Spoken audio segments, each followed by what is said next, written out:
கத்தி பண்ணும்போது எனக்கு விஜய் சார் தான் சேர்ந்து பண்ணது. சத்தியமா யாருக்குமே சட்டுன்னு யோசிச்சிருக்கவே மாட்டாங்கன்னு நினைக்கிறேன் கத்தி அவதாரோட. பட் நீங்க சொல்லும் போது அப்சல்யூட்லி புரியுது. படம் ரிலீஸ் ஆகி இது ரீமேக் ரைட் சஞ்சய் லீலா பன்சாலி வாங்கியிருந்தாரு. என்னாச்சுன்னா அது படம் ஹிந்தியில் அவங்க ரீமேக் ஸ்டார்ட் பண்ணுறதுக்கு முன்னாடி காயின் ஃபைட்லாம் வந்துருச்சு. யாரு பெத்த புள்ளடா நீ எங்க இருந்து வந்தாடா இந்த மாதிரி தான் இருக்கணும் அப்படின்ட்டு ஒரு மூடு பண்ணியிருந்தேன். அப்புறம் ஒரு ஜேசுதாஸ் வச்சு அதை டக்குனுக்கு பயங்கர கிளாஸ் ஆகிட்டாரு. பட் அதுவும் ரமணாவும் கத்தி மட்டும்தான். இந்த ஃபுல் பவுண்ட் ஸ்கிரிப்ட் வந்து நான் எம்ஜிஆரோட சமாதியில் வச்சு இது உங்கள் படம் மாதிரி வரணும் அப்படின்னு சொல்லி. விஜய் சாரோட இன்னொரு ஆங்கிள் வந்து ஒரு பயங்கரமான பர்ஃபார்மர். அவரோட நடிப்பு வந்து உங்களுக்கு நம்பவே முடியாது, அந்தளவுக்கு டேலண்ட் இருக்குது. நான் கூட சொல்லுவேன், என்ன சார் ஒரு நாள் 2 கதை கேட்குறீங்களே, எவ்வளோ ரொம்ப கதை கேட்குறது ரொம்ப கஷ்டமாச்சு, அப்படியே எப்படி நீங்கள் கேட்குறீங்க அப்படின்னா, கதை கேட்கறது மட்டுமா கஷ்டம், கதை சொல்கிறதும் கஷ்டம் தானே, அதையும் நீங்கள் பார்க்கணும்ல. ஒருத்தன் 6 மாதம் கதை பண்ணுறத நம்ம ஒரு 2 மணி நேரம் கூட ஸ்பெண்ட் பண்ணி கேட்கலன்னா அப்புறம் என்ன அர்த்தம். நம்ம இந்த வீ கட்டு மாதிரி அண்டர்வேர் போட்டுருக்காரு, போட்டு இது ஓகேவா அப்படின்னாரு. இது மாதிரி இருக்கணும். ஐயோ தெய்வமே இந்த அளவுக்கு வேண்டாம், ஃபேன்ஸுங்க என்ன காலி பண்ணிடுவானுங்க. முறைதான் ஒரு முறைதான் போது மலேசியாவில் பண்ணோன்னா ஜனங்கள்லாம் அப்படி அழ ஆரம்பிச்சிட்டாங்க. அந்த சாங் அவரோட கனெக்ட் ஆகி, அவரோட பர்சனலில் கனெக்ட் ஆகி அந்த அது இன்னமும் லிரிக்ஸில் அந்த மாதிரி அமைஞ்சுது. அது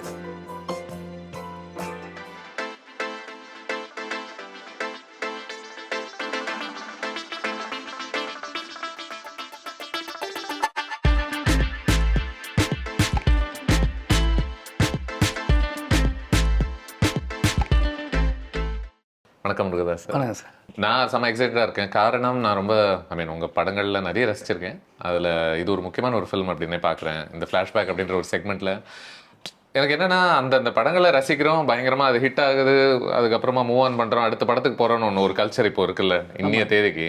அது ஏதோ ஒரு விதத்தில் மாற்றணும் அப்படின்றது தான் ஒரு முக்கிய குறிக்கோள். ஒன்று ரசித்தா அது மறுபடியும் ரசிக்கலாம் அப்படின்ற ஒரு ஃபீலிங் தான்.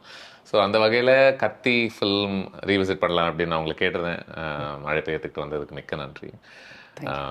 இதுக்கான இன்னொரு குட்டி கான்டெக்ஸ்டும் இருக்குன்னு வச்சுக்கோங்க. இதில் நடித்தவர் இப்போ சிஎம்மும் ஆயிட்டாங்க. ஆமாம். ஸோ டைமிங்கும் நல்லா இருக்கும் அப்படின்னு தோணுச்சு.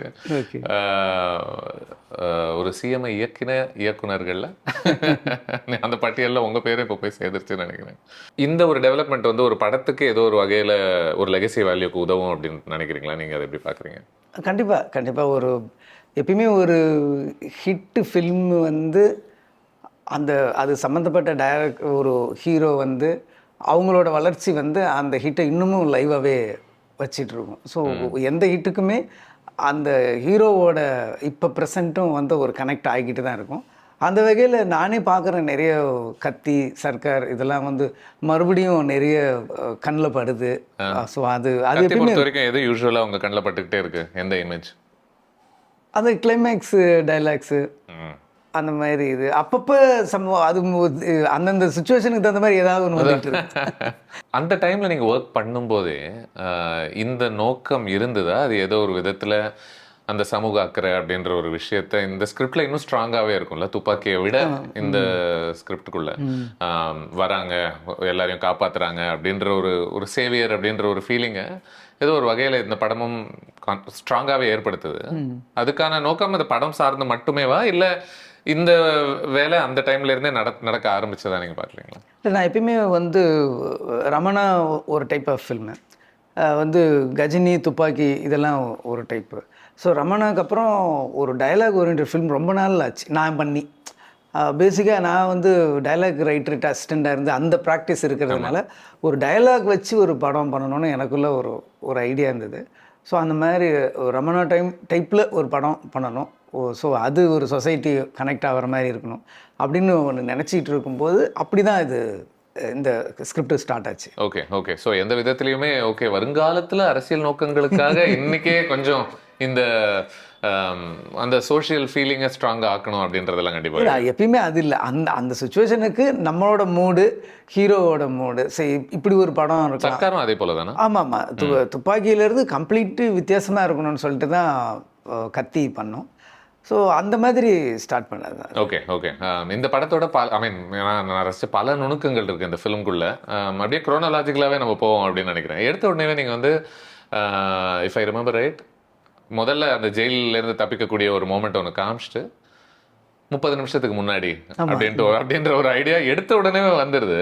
அண்ட் நீங்க போறது வந்து ரொம்ப 1 வருஷம் 5 மாசம் 6 மாசம் 30 நிமிஷத்துக்கு முன்னாடி என்ன நடக்குது, ஏன் அது தேவைன்னு நினைச்சீங்க? ஏன் ஸ்ட்ரைட்டா டைம்ல குரோனாலஜிக்கல் லீனியராகவே போகலான்னு நினைக்கல? இல்லை, ஹீரோ இன்ட்ரோடக்ஷனில் ஒரு கிக் இருக்கும் அப்படின்ட்டு தான். இப்போ ஃபஸ்ட்டு வந்து ஜெயிலேருந்து ஒரு கைதி தப்பிச்சு வர்றாரு, அது வந்து ஹீரோ அப்படின்னு காமிச்சா ஒரு கிக்காக இருக்கும். ஒரு ஜெயில் எக்ஸ்டீரியரில் வந்து ஹார்ன் சவுண்டாவது ஒரு சவுண்டு வருது, அதுலேருந்து ஒருத்தர் போலீஸ் யாரையோ துரத்துறாங்க, அவங்க ஷூட் பண்ணுறாங்க, யாருன்னு பார்த்தா அது ஹீரோ. ஸோ ஹீரோ வந்து ஜெயிலேருந்து தப்பிச்சுட்டார் போல தெரியுது அப்படின்னு சொல்லி டெவலப் பண்ணிட்டு 30 அது வந்து ஒரு இன்ட்ரோடக்ஷனுக்கு நல்லா இருக்கும். புரியுது. அதனால 30 நிமிஷத்துக்கு முன்னாடின்னு நினச்சா ஆக்சுவலி வேற ஒருத்தன் தப்பிச்சு போயிட்டான். அவனை பிடிக்கிறதுக்கு அந்த ஜெயிலில் ஒரு எஸ்கேப் ஆன ஒருத்தன், அடிக்கடி எஸ்கேப் ஆன ஒரு எக்ஸ்பர்ட் இருக்கான்ட்டு போலீஸ் போய் அவங்ககிட்ட ஹெல்ப் கேட்குறாங்க. அவன் வந்து எப்படி ஓடி இருப்பான்னு யூகிச்சு அந்த போகும்போது இதுதான் நடந்தது. ஆக்சுவலி இவன் பிடிக்க தான் போகிறான், இவன் தப்பிச்சு போகல. ஒரு சின்ன ஹியூமருமே இருக்குல்ல, காப்பாத்துறேன் அப்படின்னு எப்படி நடந்துச்சு அப்படின்னு ஒன்று காட்டுறேன் பேர்ல இவனும் தப்பிச்சிட்டான். அவங்க எல்லாம் ரொம்ப சீரியஸா ரியாக்ட் பண்ணுவாங்க. ஆனா அதுல ஒரு சின்ன நகைச்சுவையுமே இருக்குன்னு அது ஆக்சுவலி அந்த சீனோட நோக்கம் வந்து ஒரு ஹீரோ ஜெயிலேருந்து தான் தப்பிக்கிறப்ப, ஆனா போலீஸை ஏமாத்தி வேற ஒருத்தனை பிடிச்சிட்டு இவர் தப்பிக்கிறாருன்னு. ஆமா, இவர் ஆரம்பத்திலேயே இவர் ஓடுற ஒரு பாணியே ரொம்ப இன்ட்ரெஸ்டிங்கா இருக்குன்னு தோணுச்சு எனக்கு அது பார்க்கும்போது. இந்த படத்துல ஏன் சொல்றேன்னா, there is one beautiful shot. எப்போன்னா இவர் வந்து ஆல்மோஸ்ட் அவரை கண்டுபிடிச்சிட்டு அவர்கிட்ட நெருங்கிட்டாங்க அப்படின்னு காட்டுறத நீங்க ஒரு ஸ்லோமோல அவர் ஓடி வர்றதை காமிப்பீங்க. அதுக்கப்புறம் ஃப்ரண்ட்ல பார்த்தா இவர் ஓடுறத நம்ம அப்பதான் ரியலைஸ் பண்ணுவோம்.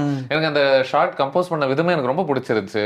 ஒரு நல்ல ஒரு என்ன சொல்றது, ஒரு பிக் ஸ்கிரீன் ஃபீலிங்கை ஏற்படுத்தக்கூடிய ஒரு மோமெண்ட் அப்படின்னு நினைக்கிறேன். Do you want to talk to me about இந்த சின்ன சின்ன விஷுவல் மோமெண்ட்ஸ் இந்த ஷார்ட்ல பொறுத்த வரைக்கும்? அது வந்து ஆக்சுவலி வந்து ஃபஸ்ட்டு வந்து அது வந்து கல்கட்டாவில் ஒரு பிரிட்ஜு கீழே எடுத்தோம்.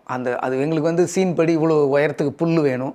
ஸோ அந்த புல்லேருந்து ஓடி வராரு சொல்லிட்டு பார்த்தோம். அது ஒரு நைட்டு இறங்கி அந்த இடம் ஃபஸ்ட்டு லொக்கேஷன் பார்த்துட்டோம். ஆனால் இறங்கணுன்னு பார்த்தா நிறைய வாட்டர்லாம் இருந்தது. பெரிய ஜம்ப்பும் எடுக்க முடியல, ஸ்ட்ராங்காக ரன்னும் எடுக்க முடியல.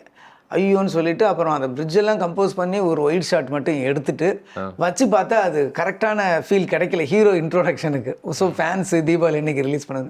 அப்புறம் அவரோட க்ளோஸ் மட்டும் தனியாக பேட்ச் ஒர்க்கில் எடுத்தோம் ஏவிஎம்ல. அந்த இன்ட்ரோடக்ஷன் ஷாட் மட்டும் இது பண்ணோம். அந்த பர்டிகுலராக இது பண்ணுறது வந்து ஹீரோ தப்பிச்சு போகிறாரு, ஆனால் அவர் தப்பிச்சு போல ஒருத்தனை பிடிக்க போறாரு அப்படின்னு சொல்லி திருப்பி ஒயிட் பண்ணும்போது அவருக்கு முன்னாடி ஒருத்தன் ஓடிட்டு இருக்கான் அப்படின்னு காமிச்சது தான் அந்த ஷாட். ஆமா ஆமா, I think George Williamson.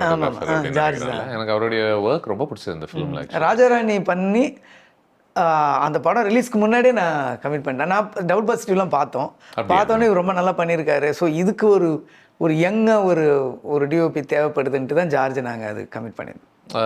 And of course படத்தில் அதுக்கப்புறமா எடுத்த உடனே அந்த மேப் மாதிரி ஒன்று போட்டு இந்த ஜெயிலில் என்னவா இருக்குது அப்படின்னு சொல்லிட்டு பார்த்துட்டு டேபிளுக்கு அடியில் குனிஞ்சு பார்க்குற மாதிரியான ஒரு ஐடியா இல்லையா?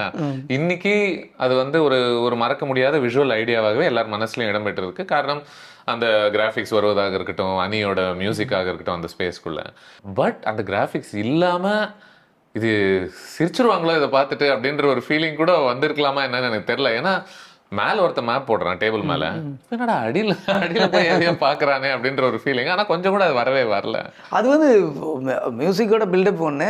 இன்னொன்று வந்து கீழே வந்து அவனோட இமேஜினேஷன்ல அவன் வந்து மேலே நம்ம பார்க்குறோம், கீழே என்ன மாதிரிலாம் பைப் போகுது அப்படிங்கிறது. ரெண்டாவது வந்து இந்த இடத்துல அதை போட்டுட்டா திருப்பி கிளைமேக்ஸுக்கிட்ட வந்து ஹீரோ இந்த கேரக்டர் வந்து கேட்குறான், அவன் வந்து என்ன சென்னையோட ப்ளூ பிரிண்ட் வேணும்னு கேட்கும்போது அப்போ வந்து ஆட்டோமேட்டிக்காக அது கைத்தட்டுவாங்க அப்படின்னு தெரியும். ஏன்னா அவன் வந்து இந்த செகண்ட் கேரக்டர் இந்த ஜீவானந்தன்ற இந்த கேரக்டராக ட்ரை பண்ணுவார். ஆனால் இவனால் அந்த கேரக்டர் சந்தித்த அதே ஸ்ட்ரகிள் இவருக்கும் இருக்கும். அதே மாதிரி இவரால் முடியாது. அப்புறம் தான் இவருக்கு ஞாபகம் நம்மையே இந்த மாதிரி ட்ரை பண்ணுறோம், நம்ம பேட்டர்ன் இது கிடையாது அப்படின்னு சொல்லிட்டு தான் அந்த வயசானவங்களாம் சொல்லுவாங்க, நாங்கள் வேணால் ஒரு 4 பேர் சேர்ந்து தற்கொலை பண்ணிக்கிட்டோமா அப்படின்னும் போது தான் அவர் வந்து இல்லை இந்த மீடியாவை நம்ம இழுக்கணும், இவனுங்களுக்கு 3 நாளைக்கு தண்ணி வராது அப்படின்ட்டு எனக்கு சென்னையோட ப்ளூ பிரிண்ட் வேணும்னு போது ஆஹா அந்த கேரக்டர் கதிரேசன் வந்துட்டான்டா அப்படின்னு ஆடியன்ஸ் கனெக்ட் ஆகுன்றதுக்காக. கொஞ்சம் கூட திணிக்கப்பட்ட மாதிரியே எனக்கு தெரியல. நீங்க சொல்றது எனக்கு புரியுது. ரைட்டிங் வைஸ் இங்க ஒரு வேலை செஞ்சா வருங்காலத்துல அங்க ஒரு கனெக்ட் ஆகும், அங்க ஒரு சந்தோஷம் உங்களுக்கு கிடைக்கும் அப்படின்னு. ஆனா இது எந்த விதத்துலயுமே அது வரும்போது நமக்கு ஹாப்பினஸ் ஒரு ஜாய் தான் வருதே ஒழிய ஒரு ஹீரோ மூமெண்ட் அப்படின்ற ஒரு ஃபீலிங் தான் வருதே ஒழிய இது ஓ இதுக்காகத்தான் அங்க அந்த வேலை செஞ்சிருக்காங்க அப்படின்ற ஒரு ஃபீலிங் கொஞ்சம் கூட அது ஏற்படல அப்படின்னு நினைக்கிறேன். அந்த இடத்துல அது கரெக்டாக பொருந்ததுன்னா அதேதான். இந்த இடத்துல வரும்போது அந்த ரிப்பீட் வரும்போது ஆடியன்ஸுக்கு என்ஜாய் பண்ணுவாங்க. ரைட். ஐ திங்க் இந்த கத்தியை பற்றி பேச போகிறோம் அப்படின்னு சொல்லி ஷேர் பண்ண உடனேவே நிறைய பேர் ஏன் அந்த ஒரு பாட்டு யூஸ் பண்ணவே இல்லை, ஏன் ஒரு பாட்டு யூஸ் பண்ணல அப்படின்னு கேட்டு வாட் இல்லை அது வந்து அதை ரொம்ப கஷ்டப்பட்டு எடுத்த சாங். ஏன்னா அது வந்து ரொம்ப சென்சிட்டிவான ஏரியா. ஹைதராபாத்தில் தான் எடுத்தோம் அது பாலம். அது வந்து ரொம்ப கொஞ்சம் இருந்தாலும் கலவரம் வர்ற மாதிரியான ரொம்ப ஒரு கஷ்டமான ஒரு ஏரியா. ஸோ அங்கே லோக்கல் பர்மிஷன் வச்சு லோக்கல் தெரிஞ்சவங்கலாம் வச்சு தான் பர்மிஷன் பண்ணி பண்ணோம். அது வந்து கரெக்டாக அதுக்கு தெரியும், மூடு பார்க்கும்போது தெரியும் உங்களுக்கு வந்து ஜஸ்ட்டு கிளைமேக்ஸ் ஜஸ்ட் பிஃபோர் வர்ற மாதிரி ஒரு சாங்கு. இந்த சாங்கை போட்டுட்டு நம்ம அப்படியே கிளைமேக்ஸ் மூடுக்கு போயிடலாம் அப்படின்னு சொன்னோம். அதனால் அதுக்கு முன்னாடி ஒரு டேக் ஆஃப் இருக்கும். முன்னாடி ஒரு டேக் ஆஃப் ஆகி நடுவில் ஒரு கமர்ஷியல் சாங் போட்டுட்டா இது வரைக்கும் ஒரு மாதிரி பார்ப்பாங்க. இதுக்கப்புறம் நம்ம சீரியஸாக போய் படத்தை முடிச்சிடலாம்னு நான் நினச்சேன். ஆனால் நாங்கள் ஃபுல்லாக உட்காந்து ஆர்டரில் பார்க்கும்போது அந்த சாங்கோட கேலப் வந்து டிஸ்டர்ப் பண்ணுச்சு, ஃப்ளோவை டிஸ்டர்ப் பண்ணுச்சு. எனக்கு சாங் இந்த இடத்துல சாங்கே தேவைப்படலையே, எதுக்கு இந்த இடத்துல நாங்கள் கதவு மூடில் இருக்கோமே அப்படின்னு சொல்லி ஆடியன்ஸு ஃபீல் பண்ணுற மாதிரி எங்களுக்கு பட்டுச்சு. புரியுது. கரெக்டாக நாங்கள் டபுள் பாசிட்டிவ் பார்த்துக்கிட்டே இருந்தோம். எனக்கும் வந்து ஃபைனல் காப்பி பார்க்கும்போது ஐயோன்னு பட்டுச்சு. ஃபஸ்ட்டு சொன்னதே அனிருத் தான். அனிருத்தும் விஜய் சார் 2 பேருமே சொன்னாங்க வந்து அந்த சாங் ரொம்ப நல்லா இருக்கு, ஆனால் அந்த ஃப்ளோ கெடுது அப்படின்னு உடனே சரி அது யோசிக்கவே வேணாம், நம்ம பின்னாடி கூட சாங்கை தனியாக ரிலீஸ் பண்ணிக்குவோம், ஃப்ளோ இன்னைக்கு ரொம்ப முக்கியம், அதை டிஸ்டர்ப் பண்ணிடுச்சா திருப்பி கிளைமேக்ஸ் அவனுக்கு ஆடியன்ஸ் செட் ஆகாது அப்படின்றதுக்காக அந்த சாங்கை ரிமூவ் பண்ணிட்டாங்க. இப்போ அந்த நேரத்துக்கு ஆப்வியஸ்லி அனி அப்படின்ற ஒரு கம்போசர் நீங்கள் மென்ஷன் பண்ணுறதுனால ஒரு கமர்ஷியல் சினிமாவில் என்னால் இந்த மாதிரி மியூசிக் போட முடியுன்றதுக்கு ஃபர்ஸ்ட் பிக் எக்ஸாம்பிள் கத்தி தான் இல்லையா? பட் நீங்கள் சொல்கிறத பார்க்கும்போது அந்த டைமுக்கே ஒரு ஸ்டோரி டெல்லிங்கை புரிஞ்சுக்கிட்டு அதை சார்ந்து ஒரு ஃபீட்பேக்கும் கொடுக்குற ஒரு இடத்துல தான் நீங்களுமே அந்த ஸ்பேஸும் கொடுத்துருக்கீங்க. அந்த ஸ்பேஸை அவருமே எடுத்துக்கிட்டு இருந்திருக்காருன்றது கொஞ்சம் இன்ட்ரெஸ்டிங்காக தான் இருக்குது. ஏன்னா பல பேர் அவ்வளோ யங்காக இருக்கும்போது ஒரு senior film maker senior actors எல்லாம் தன்னை சுற்றி இருக்கும்போது சரி சொல்கிற வேலையை நம்ம செஞ்சுட்டு பத்திரமா இருப்போன்ற ஒரு ஸ்பேஸில் ஸோ ஒரு நியூ கம்மரோட ஒர்க் பண்ணணும். ஏன்னா துப்பாக்கி ஒர்க் பண்ணிட்டு இருக்கும்போது ஃபில்ம் வந்து பாம்பே தான். ஸோ பாம்பேயில் ஷூட் பண்ணிட்டு இருக்கும்போது அந்த கொலவெறி வந்து சைடில் கேட்டுக்கிட்டே இருக்கும். பாம்பேயில் மீனிங்கே தெரியாமல் ஒரு Tamil song Tamil plus English இருக்கும்ல. ஸோ அது ஓடிக்கிட்டே இருந்தது. எங்கே பார்த்தாலும் அந்த கொலவெறிங்கிறது ஆக்சுவலி வேர்ல்டு ஹிட் இல்லை அந்த சாங். ஸோ இவ்வளோ பயங்கரமாக இது ஹிட் ஆகிட்டே இருக்குது அப்படின்னு சொல்லி பார்த்துட்டு இருந்தோம். ஸோ அப்போ வந்து நான் இப்போ சீப்ராஸ்ன்ட்டு ஒரு அப்பார்ட்மெண்ட்டில் இருந்தேன். ஸோ அங்கே இருந்த ஒரு பையன் வந்து அங்கிள் எதிர்நீச்சல் படம் பார்த்தீங்களா அப்படின்னா, இப்போ சாங் கேட்டிங்களா என்ன இல்லைப்பா அப்படின்னா, ஆல் சாங்ஸ் ஹிட்டு அப்படின்னா. அதுக்கப்புறம் தான் நான் அந்த சாங்கை கேட்டேன். எப்பயுமே அவ்வளோ பழக்கம் கிடையாத ஒருத்தர் வந்து எதிரில் பார்க்கும்போது ஒரு சாங்கை பற்றி பேசுகிறாருன்னும் போது கொஞ்சம் மைண்டில் எனக்கு இருந்தது. ஸோ இந்த படத்தில் டக்குன்னு ஒரு கலர் சேஞ்ச் பண்ணி காட்டலாம் அப்படின்றதுக்காக தான் அனிருத்தை கமிட் பண்ணுது. புரியுது. இந்த ஃபிலிம் ஆரம்பத்திலேயே ஐ திங்க் பக்கம் வந்து பாட்டு ஒரு ஏர்போர்ட் சாங்காக அமைக்கப்பட்டிருக்கு. ஒரு ஹாப்பி சாங் மாதிரி தான் இல்லையா? அந்த இடத்துல அஃப்கோர்ஸ் வெளிநாட்டுக்கு போகிற ஒரு மூட்ல இருக்கும்போது தப்பிச்சு போகலாம் அப்படின்ற ஒரு ஸ்பேஸ்ல ஒரு பொண்ணை பார்த்த உடனே போக வேணாம் அப்படின்னு டிசைட் பண்றாங்க. இப்போ இந்த ஐடியா வந்து என்ன சொல்றது, ரொம்ப ஒரு மேலோட்டமான ஒரு ஐடியா தான் இல்லையா? சும்மா அப்படி ஜாலிக்கு சும்மா அப்படி பண்ற ஒரு ஐடியா தான். இதுல என்ன ஃபேசினேட்டிங்னா, இது ஒரு கமர்ஷியல் ரெகுலரான ஒரு படத்துல இந்த மாதிரி நீங்க ஐடியா வச்சிருந்தா ஆச்சரியம் எதுவும் இல்லை. பட் இந்த படம் போக போக எந்த மாதிரி பிரச்சனைகள்லாம் பேச போகுது அப்படின்றது எல்லாம் யோசிச்சு பார்க்கும்போது இந்த படத்துக்கு எப்படி இப்படி ஆரம்பிச்சு எஸ்கேப் ஆயிட்டாங்க, இதுல அது ஒரு பெரிய பிரச்சனை மாதிரி கூட தெரியல அந்த டைம்ல. இது போதுமானதாக இருக்குமா நீங்க யோசிச்சது உண்டா அந்த சமந்தா ஆங்கிள் பொறுத்த வரைக்கும்? ஃபர்ஸ்ட் ஒரு 20 மினிட்ஸ்க்கு அப்புறம் கதை வந்து ஒரு ரொம்ப ட்ரையாக போக போகுது. ஒரு முக்கியமான ஒரு இஷ்யூ பற்றி பேச போகிறோம். ஒரு டக்குனு கதை வந்து ஒரு வில்லேஜை நோக்கி போக போகுது. அப்படின்னும்போது ஆடியன்ஸுக்கு வந்து வேற ஒரு கேரக்டர் வர போகிறாரு. அவர் சண்டை போட போகிறதில்ல, டான்ஸ் ஆட போகிறதில்ல.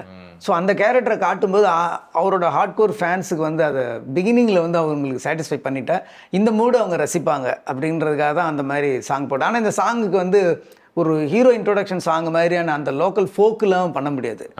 நம்ம கதையோட பண்ணணும்னா ஏர்போர்ட்டுன்னு சொல்லி முடிவு பண்ணிட்டோம். சாதாரணமாக ஏர்போர்ட்டில் ஒரு சீன் எடுக்கிறதே ரொம்ப பர்மிஷன், அதெல்லாம் ரொம்ப கஷ்டம். லக்கிலி எங்களுக்கு வந்து ஒரு சாங்கு பண்ணணுன்னும் போது எங்களுக்கு நல்ல வேலை பர்மிஷன் கிடச்சிச்சு. அது நிறைய ஃப்ளைட் ஷாட்ஸ் எல்லாம். ஆமாம், அப்போ நம்ம ஏர்போர்ட் வந்து டெவலப் பண்ணியிருந்தாங்க. டெவலப் பண்ணிட்டு இருக்கும்போது இன்டர்நேஷ்னல் ஏர்போர்ட்டில் எடுத்தது. ஸோ அங்கே வந்து எப்பயுமே நைட்டு தான் ரொம்ப பிஸியாக இருக்கும். பகலில் கொஞ்சம் ஃப்ரீயாக இருக்கறதுனால கொஞ்சம் டெல்லியிலேருந்து ஒரு பர்மிஷன் வாங்கிட்டோம். வாங்கிட்டு அதுக்கப்புறம் ஏர்போர்ட் அந்த அளவுக்கு யாருமே பண்ணதில்லைங்க. நினைக்கிறேன். ஆமா, நீங்க நல்லா ஸ்கேனருக்குள்ளெல்லாம் அனுப்புவீங்கல்ல. ஆமாம், அந்த ஆக்சுவலி அதெல்லாம் ரொம்ப கஷ்டம். நீ யோசிச்சு பார்த்தா சில டைம் நான் ஏர்போர்ட்லேருந்து இறங்கும்போது லக்கேஜுக்காக நிற்கும்போது விஜய் இந்த கண்டெய்னர்லேருந்து இந்த பெல்ட்லேருந்து வெளில வருவாருன்னு நினைக்கும் போது பக்குன்னு இருக்கும். அது மாதிரி உள்ளே வந்து ரொம்ப கரண்ட்லாம் போகும். நம்ம வந்து லக்கேஜ் போயிட்டு இப்படி வர முடியாது.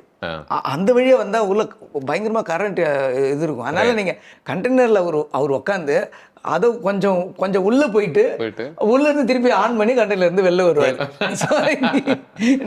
நம்ம சூட்கேஸ் அதே மாதிரி எல்லா இடத்துலையுமே ஸ்கேனில் இருப்பார், உள்ளே இருப்போம், ரன்வே எல்லா இடத்துலையும் கம்ப்ளீட்டாக ஏர்போர்ட்டில் எக்ஸ்ப்ளாய்ட் பண்ணிட்டீங்க. அங்கே இருந்தவங்கலாம், அங்கே ஷாப் வச்சுருந்தவங்க உள்ளே வச்சுருப்பாங்களா, அவங்கெல்லாம் சொன்னாங்க, நான் 17 இயர்ஸ் இங்கே இருக்கேங்க, இவ்வளோ பேர் வெளியில் வந்து ஷூட்டிங் பண்ண நான் பார்த்ததே கிடையாது அப்படின்ட்டு. முழு பைசா வசூல் இந்த இடம் எங்களுக்கு கொடுத்துட்டீங்க, இப்போ பாருங்க எப்படி வரப்போகுது அந்த பாட்டில்.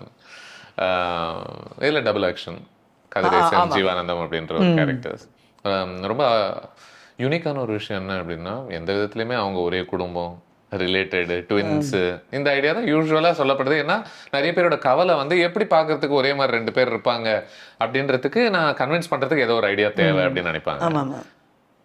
உங்களுக்கு அது தேவைப்படலையா? அதை பற்றி நீங்கள் யோசிக்கவே இல்லையா? பரவாயில்ல போயிடலாம்னு நினச்சிங்களா? சரி, அது மாதிரி எல்லாமே நிறைய படம் வந்திருக்கு. இப்போ வந்து பார்த்தீங்கன்னா தசாவதாரம் இருக்குது, அவ்வளோ பேர் இருக்காங்க, கிட்டத்தட்ட 10. ஆனால் எல்லாருக்குமே பயங்கர லுக் சேஞ்ச் இருக்கும். லுக் சேஞ்ச் இருந்தாலுமே நமக்கு ஒரே மாதிரியான ஆர்டிஸ்ட் தானே நம்ம சொல்கிறோம். இதுக்கு முன்னாடி நிறைய படங்கள் வந்திருக்கு ஒரே மாதிரி இருக்குன்னு சொல்லி. நம்ம முதல் உதாரணம் கிடையாது. நமக்கு முன்னாடி பெரிய அக்கிர குருசப் அந்த மாதிரியான பெரிய பெரிய மேதைகளோட படங்கள்லேயே அந்த மாதிரி வந்திருக்கு. அது ஒரு சின்ன கற்பனை தான் அது.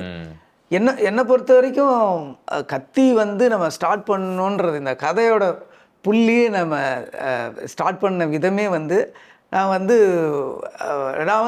அவதார் வந்து எனக்கு ரொம்ப பிடிச்ச படம் அது. ஸோ அவதார் பார்த்துட்டு இருக்கும்போது அதை மோதன் அந்த சயின்ஸ் அந்த இதெல்லாம் ஃபேண்டசிலாம் மீறி அதில் எனக்கு அது உள்ளே இருக்கிற ஒரு கதை ஒன்று ஸ்ட்ராங்காக இருக்கும். ஸோ நீங்கள் பார்த்தீங்கன்னா நிறைய சிமிலாரிட்டி அவதாரோட தான் இருக்கும். சத்தியமாக யாருக்குமே சட்டுன்னு யோசிச்சிருக்கவே மாட்டாங்கன்னு நினைக்கிறேன் கத்தி அவதாரோட லிங்க். பட் நீங்கள் சொல்லும்போது அப்சல்யூட்லி புரியுது. நிறைய பேர் இது பண்ணல. இப்போ நான் சொல்லலாம்னு நினைக்கிறேன். இல்லை, எப்பயுமே கூட சொல்லலாம். அது ஒன்றும் பெரிய அவ்வளோ ரகசியம் கிடையாது. என்னென்னா ஒரே மாதிரி இருக்கிற 2 கேரக்டரு. ஸோ அது அவதார்லேயும் இருப்பாங்க, இதுலேயும் இருப்பாங்க. அவனுக்கு பதிலாக இவன் ஒரு இடத்துக்கு போகிறாப்புல, ஒரு பக்கம் ரொம்ப ரொம்ப பக்கா நேட்டிவிட்டியான பீப்புள், ஒரு குரூப் ஆஃப் பீப்புள் இருக்கிற ஏரியா, இன்னொன்று பயங்கர அட்வான்ஸான ஏரியா. அந்த வேர்ல்டுலேருந்து இந்த வேர்ல்டுக்கு ஒரு கேரக்டர் வரான். ஆனால் அவனை யாருக்குமே தெரியாது. எல்லோரும் இவன் நம்மளை ஒரு ஆள் நம்பிட்டு இருக்காங்க. ஒரு கட்டத்துக்கு மேலே தெரியுது இவன் நம்மளை உழவு பார்க்க வந்தாலும். இப்போ யாருமே இவனை நம்ப மாட்டாங்க. ஆனால் இவங்களோட கஷ்டத்தை தெரிஞ்சுக்கிட்டு இவங்க சார்பாக அவங்கள ஏற்று நிற்கிறான் அப்படின்னு சொல்லி. ஸோ அந்த அவதாரோட அது எனக்கு கதையாக ரொம்ப பிடிச்சிருந்துச்சி. ஸோ இந்த இம்பேக்டை நம்ம கொடுக்கலாம் அப்படின்னு சொல்லி தான் அந்த கதிரேசன், ஜீவானந்தம் சொல்லி இப்படி ஒரு கேரக்டர் அப்படி ஒரு கேரக்டர் வந்தது. நீங்கள் அவதார் அப்படின்னு சொல்லும்போது கூட இல்லை, அந்த கதையில் ஒரு எளிமை இருக்குது இல்லையா? அது ஒன்றும் ரொம்ப காம்ப்ளிகேட்டடான ஒரு கதை நான் சொல்கிறேன் பாரு அப்படின்றது இல்லை. ரொம்ப இது எப்போவுமே நமக்கு ஏதோ பரிச்சயமான ரொம்ப பழக்கப்பட்ட ஒரு கதை போல ஒரு ஃபீலிங் தான் உங்களுக்கு. அதுதான் இவ்வளோ ஒரு கஷ்டமான கதையை நீங்கள் சொல்லும்போது ரொம்ப ஈஸியான ஒரு விஷயமே சொல்லணும். ஒரு கேரக்டரு ஒருத்தனை வந்து ஸ்ட்ராங்கானவன், ஒருத்தன் பயந்த சுபாவம் இருக்கிறவன், ஸ்ட்ராங்கானவன் பயந்த சுபாவம் இருக்கிறவன். இங்கேயும் அந்த ஃப்ளிப்புங்கிறது சினிமாவுக்கு புதுசுலாம் கிடையாது. அது மாதிரி எம்ஜிஆர் காலத்துலேருந்தே இருக்குது இந்த கேரக்டர். அது எல்லாருமே நிறைய பண்ணிட்டாங்க அது. ஆனால் கத்தி மாதிரி ஒரு ட்ரை சப்ஜெக்டை சொல்கிறதுக்கு இந்த விஷயம் தேவைப்பட்டுச்சு. இந்த மிக்ஸ் இல்லைன்னா நல்ல படம்னு சொல்லியிருப்பாங்க, தேட்டருக்கு வந்துருக்க மாட்டாங்க. ஸோ அது தேவைப்படுது விஜய் சார் மாதிரி ஒரு மாஸ் ஹீரோக்கு. இப்போ அந்த ஃபிலிமில் வந்து ஒரு அந்த பொண்ணுமே அந்த நேட்டிவிட்டியிலேருந்தே வரக்கூடிய ஒரு பொண்ணாக இருக்கும். உங்களுக்கு அது அந்த அளவுக்கு நம்ம அதுக்குள்ளே இறங்கணும் அப்படின்னு அவசியம் இல்லைன்னு நினச்சிட்டீங்களா? இப்போ நீங்கள் நினச்சது இப்போ ஹீரோயின் அவங்களுமே இந்த கிராமத்தை சார்ந்தவங்க, அங்கேருந்து கஷ்டப்படுற ஒரு பொண்ணு, அந்த பொண்ணு தான் அந்த பொண்ணுக்கும் இவருக்கும் கதிரேசனுக்கும் காதல் வருது அப்படின்னு நீங்கள் நினச்சிருந்தா தாராளமாக ரொம்ப சுலபமாகவே பண்ணியிருக்கலாம் அப்படின்னு நினைக்கிறேன். பட் அப்படி இருந்துமே இவங்க முழுமையான ஒரு அந்த அந்த அஃப்கோர்ஸ் அவங்களுடைய ஒரு தாத்தா அதுக்குள்ள இருக்காரு அப்படின்னாலுமே அவங்க கொஞ்சம் வெளியில இருந்து இயங்கக்கூடிய ஒரு பெண்ணாக தான் தெரியுறாங்க இல்லையா? இல்லை, ஆக்சுவலி பார்த்தீங்கன்னா இந்த கேரக்டர் வந்து ஜீவானந்தம்ன்ற கேரக்டருக்கு காதல் தேவைப்படலை. ஏன்னா அவனோட நோக்கம், அவனோட ட்ரீம் எல்லாமே வேற. ஒரு மக்களுக்காக அவங்களுக்கு எதாவது பண்ணணும், நம்ம ஊர் எப்படியாவது காப்பாற்றணும், விவசாயத்தை காப்பாற்றணும்னு ஒரு கேரக்டர். இந்த சைடில் அவனுக்கு லவ் அதெல்லாம் திங்க் பண்ணுறதுக்கே டைம் இல்லை. இன்னொரு கேரக்டர் ரொம்ப ஜாலியான கேரக்டர். அந்த ஜாலியான கேரக்டருக்கு சைடு தான் நம்ம கமர்ஷியல் பண்ண முடியும், லவ் பண்ண முடியும், என்டர்டைன்மெண்ட். அந்த இடத்துலயுமே போய் நான் ஒரு ரூட்டடா ஒன்று பண்ண விரும்பல. அந்த இடத்துல ஒரு கேரக்டர் இருந்தால் பெட்டர். இவன் இந்த மாதிரி ஒரு கேரக்டர் இருந்தானா எகைன் அந்த ஒரு பிரைட்டான ஒரு கமர்ஷியல் பண்ணியிருக்க முடியாது. புரியுது. ஐ திங்க் ஆரம்பத்துல இருந்தே உங்களுக்கு கதிரேசன் வழியாக என்ன பண்ண முடியுதுன்னா, அவன் என்னதான் என்ன சொல்றது, ஒரு கிரிமினலாக இருந்தாலுமே எந்த விதத்துலையுமே அவனை ஒரு கெட்டவனாக நம்ம நினைக்கிறதுக்கான வாய்ப்பு இந்த படம் நம்ம கொடுக்கறது கிடையாது. இன்ஃபேக்ட் சதீஷ் போற போக்குல ஜோக்கெல்லாம் அடிப்பாரு, ரொம்ப நல்லா வந்து அதனால தான் அவனை அரெஸ்ட் பண்ணி இத்தனை வாட்டி அடிக்கடி ஜெயிலுக்கு போயிட்டு வந்திருக்க அப்படின்ற மாதிரிலாம். பட் அப்படி இருந்தாலுமே அவரோட குற்றங்கள் என்ன அப்படின்றதுக்குள்ளலாம் நீங்க இறங்கவே மாட்டீங்க இல்லையா, எந்த ஸ்பேஸ்லயுமே. அண்ட் அவருமே ஒரு சைல்ட் லைக் குவாலிட்டி ஒன்று வந்துகிட்டே இருக்கும் அவருடைய ஒரு பாணியில. ஒரு குழந்தைத்தனமான ஒரு சிரிப்பா இருக்கட்டும், இன்ஃபேக்ட் சமந்தா சிரிக்கும் போது இவர் அவங்கள மாதிரி பண்றதா இருக்கட்டும், அந்த பாடி லாங்குவேஜ்ல அதெல்லாம் நீங்க கிரியேட் பண்ணதை பொறுத்து I thought will talk about it. Again அது வந்து இப்போ துப்பாக்கி வந்து நான் வந்து முழுக்க முன்னாடி கதை பண்ணிட்டேன். ஃபர்ஸ்ட் ஆஃப் மட்டும் ஃபுல்லாகவே பண்ணிட்டேன். அப்போ விஜய் சார் என் மைண்டில் கிடையாது. அதனால அது அப்படியே அவருக்கு டோட்டலி புதுசாக இருந்தது. ஆனால் கத்தி பண்ணும்போது எனக்கு விஜய் சாருக்கு தான் சேர்ந்து பண்ணது. அப்போ அவரோட ஃபேன்ஸ், அவரோட இப்போ நான் நெருங்கியும் பழகிட்டேன். அவருக்கு என்ன ப்ளஸ்ஸு, அவருக்கு என்னென்ன வருங்கிறதையும் தெரிஞ்சுக்கிட்டேன், அவர்கிட்ட ஃபேன்ஸுக்கு என்ன பிடிக்குங்கிறதையும் பண்ணிட்டேன். ஸோ ஒரு கேரக்டரை வச்சுக்கிட்டு நான் கம்ப்ளீட்டாக அவரோட இன்னசென்ஸ், அந்த சேஷ்டைகள் இதெல்லாத்தையும் நல்லா யூஸ் பண்ணுன்ட்டு தான் இந்த கேரக்டர். இன்ஃபேக்ட் எனக்கு என்ன 40-45 நிமிஷம் இந்த படம் ஆரம்பிச்சு முடிஞ்ச பிறகும் நம்ம ஆக்சுவலி இன்னும் கதைக்குள்ள பெருசாக இறங்கி இருக்க மாட்டோம். ஐ திங்க் ஆல்மோஸ்ட் அந்த 1 மணி நேரம் கிட்ட ஆகும்போது தான் ஆக்சுவலான விஷயம் என்ன அப்படின்ற இடத்துக்குள்ளேயே நம்ம போக ஆரம்பிக்கிறோம். இல்லை உங்களுக்கான அந்த டைம் ஆடியன்ஸ் அப்படின்றத நீங்க ஃபிக்ஸ் பண்ணிட்டீங்க இல்லையா. முதல் 3/4 மணி நேரம் நீங்க என்ஜாய் பண்ணிக்கோங்க, அதுக்கப்புறம் கதைக்குள்ள வாங்கன்றது தான் கான்செப்ட். இல்லை அவர் வந்து சென்னை விட்டு பேங்காக் போயிடணும் அப்படின்னு சொல்லி அவ்வளோதான் அவனோட லைஃப் ஆம்பிஷனு. பயங்கர கிரிமினலாக இருந்தாலும் அவன் தான் தேவைக்காக திருடுற வந்தான். பயங்கர திறமை இருக்குது அவனுக்கு, பயங்கரமான திறமைசாலி தான். ஜெயிலேருந்து எத்தனையோ தடவை தப்பிக்க முடியும். ஆனால் அவனோட பெரிய இப்போ இதெல்லாம் பண்ணல, இந்த ஊர்லேருந்து தப்பிச்சு போயிடணும் அப்படிங்கிறது தான். அவனுக்கு போர் அடித்தா திருப்பி அரெஸ்ட் ஆகிடுவான், அவ்வளோதான். அவனுக்கு தப்பிக்கிறதும் பெரிய விஷயம் இல்லை, ஜெயிலில் ரெண்டுமே அவனுக்கு ஒன்று தான்.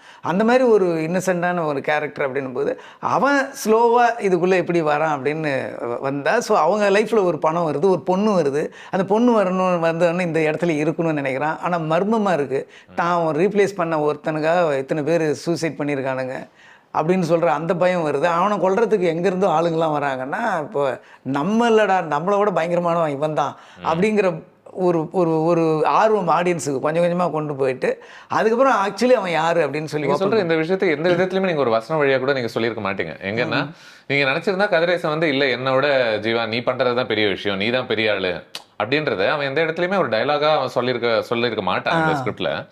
பட் அப்படி இருந்தாலுமே உங்களுக்கு படம் முடியும் போது கதிரேசனுக்கு ஜீவானந்தம் மேல இருக்கக்கூடிய ஒரு மரியாதை என்ன, இவன் தாண்ட ஆக்சுவல் மனுஷன், நான்லாம் ஒண்ணுமே இல்லை இவனை கம்பேர் பண்ணும்போது அப்படின்றது ரொம்ப கிளியராகவே வெளியே வந்துருதுன்னு நினைக்கிறேன். அந்த கேரக்டர் ரொம்ப ஒரு மரியாதைக்குரிய கேரக்டர் ஜீவானந்தாங்க.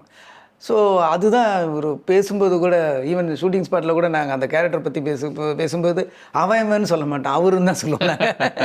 நம்ம பண்ண கேரக்டராக இருந்தாலுமே கூட நாங்கள் அசிஸ்டன்ட் இருக்கோம், சார் அங்கே வந்து ஜீவானந்தம் வராரு, கதிரேசன் போகிறான். ஸோ எங்களுக்குள்ளே பேசும்போது அந்த கேரக்டர் ஒரு மரியாதைக்குரிய கேரக்டராக தான் நாங்கள் டிசைன் பண்ணோம். ஆனால் இவன் கொஞ்சம் கொஞ்சமாக இந்த கேரக்டர் கதிரேசன் வந்து கொஞ்சம் கொஞ்சமாக மாறி ஜீவானந்தமாக மாறுவார். ஸோ அது நடக்கும்போது இவன் முழுக்க கிளைமேக்ஸில் வரும்போது அந்த ஐடியாலஜி இருக்கிற ஒரு கேரக்டராக மாறிடுவார். இருந்தாலுமே நீ தான் இது இருக்கணும், உன்னோட ட்ரீம் இது, உன்னோட ட்ரீம் நீங்கள் இருக்கணும் இந்த ட்ரீமில். ஆனால் ஏதோ ஒரு விதத்தில் அப்போ அதையுமே நீங்கள் உல்ட்டா பண்ணியிருக்கீங்கன்னு தான் நினைக்கிறேன். ஏன்னா எதை சொல்கிறேன்னா, இப்போ நிறைய டபுள் ஆக்ஷன் சப்ஜெக்டில் அந்த கோழையாக பார்க்கப்படுறவன் அவன் வீரன் ஆயிடுவான் ஒரு இடத்துல இல்லையா. இந்த வீரனோட பழகி பார்த்து ஏதோ ஒரு விதத்துல 2 பேரும் சேர்ந்து சண்டை போடுற மாதிரி ஒரு இடத்துல மாறும். இதுதான் நம்ம யூசுவல் டபுள் ஆக்ஷன் சப்ஜெக்ட் சொல்லி கொடுக்கப்பட்டது. பட் இதுல ரொம்ப இன்ட்ரெஸ்டிங்காக இவன் எந்த விதத்திலயுமே இவன் மாற வேண்டிய அவசியமே இல்லாத ஒருவனாகத்தான் இந்த படம் பார்க்குது. ஆமாம், ஈவன் இன்னும் சொல்லப்போனால் நீங்கள் கிளைமேக்ஸில் ஒரு ஷாட்டில் வந்து டமால்னு கீழே விழுந்தோடனே எல்லாரும் ஆடியன்ஸ் கை தட்டிட்டாங்க. ஓ, அந்த பயந்த சுபாவம் இருக்கிற விஜய் தான் மாறிட்டாரு. அது நல்ல கமர்ஷியல் பாயிண்ட் தான். ஆனால் எனக்கு எங்கேயோ அந்த கேரக்டரை எங்கேயுமே மாசு பண்ணக்கூடாது. நான் கஷ்டப்பட்டு அது விஜய் சார் இல்லை, அவர் பேர் ஜீவானந்தம்னு நான் மாற்றி கொண்டு வந்திருக்கேன். திருப்பி அவர் அந்த கேரக்டர் ஃபைட் பண்ண ஆரம்பிச்சிச்சுன்னா விஜய் சார்னு நினச்சிருவாங்க. ஏன்னா எனக்கு அந்த மாதிரி இன்னொரு கேரக்டர் அவர் பண்ணியிருக்காரான்னு யோசிக்க தோணுது. ப்ராட்லி ஸ்பீக்கிங் கொஞ்சம் பயந்த சுபாவம் ஓரளவுக்கு இருக்கக்கூடியவன், கொள்கை ரீதியான நல்லது செய்ய நினைக்கிறவன், நிறைய அழுவான். ஆனா பெரிய அவன் கோவம் வந்தா கூட அவன் கோவத்தோட வெளிப்பாடு கேஸ் போடுறது. ஒரு வில்லேஜில் இருக்கிற படித்தவன், தன்னை சுற்றி இருக்கிறவங்க நல்லா இருக்கணும்னு நினைக்கிறவன், இந்த ஜனங்க விவசாயத்தை விட்டுறக்கூடாது, ஒரு கார்ப்பரேட் வந்து நம்ம இடத்த எடுத்துடக்கூடாதுன்னு நினைக்கிற ஒரு சராசரி சமுதாய அக்கறை உள்ள ஒரு கேரக்டர். அதான் அவ்வளோதான் பண்ண. அவனுக்கு புரட்சிகரமாக தாட் இருக்கும், ஆனால் அந்த பலமும் அந்த சிந்தனையும் கிடையாது அந்த கேரக்டர். அவருடைய பாடி லாங்குவேஜ்ல இப்போ அடிக்கடி கண்ணு சிமிட்டுற மாதிரியான ஒரு விஷயம் ஒன்று வரும்.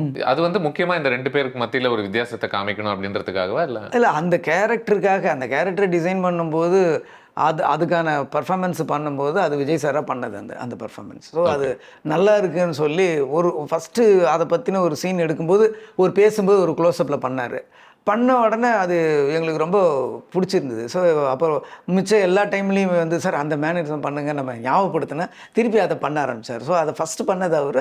அதுக்கப்புறம் எந்தெந்த இடத்துல அதை பண்ணால் நல்லா இருக்கும்ன்ட்டு அப்படி மெயின் பண்ணேன். இன்னும் சொல்லப்போனால் அவங்களுக்கு வந்து அந்த வில்லேஜ் எபிசோடு ஃபுல்லாகவே ஒரு டஸ்ட், காற்றுல வந்து ஒரு மண் இருந்துக்கிட்டே இருக்கும்.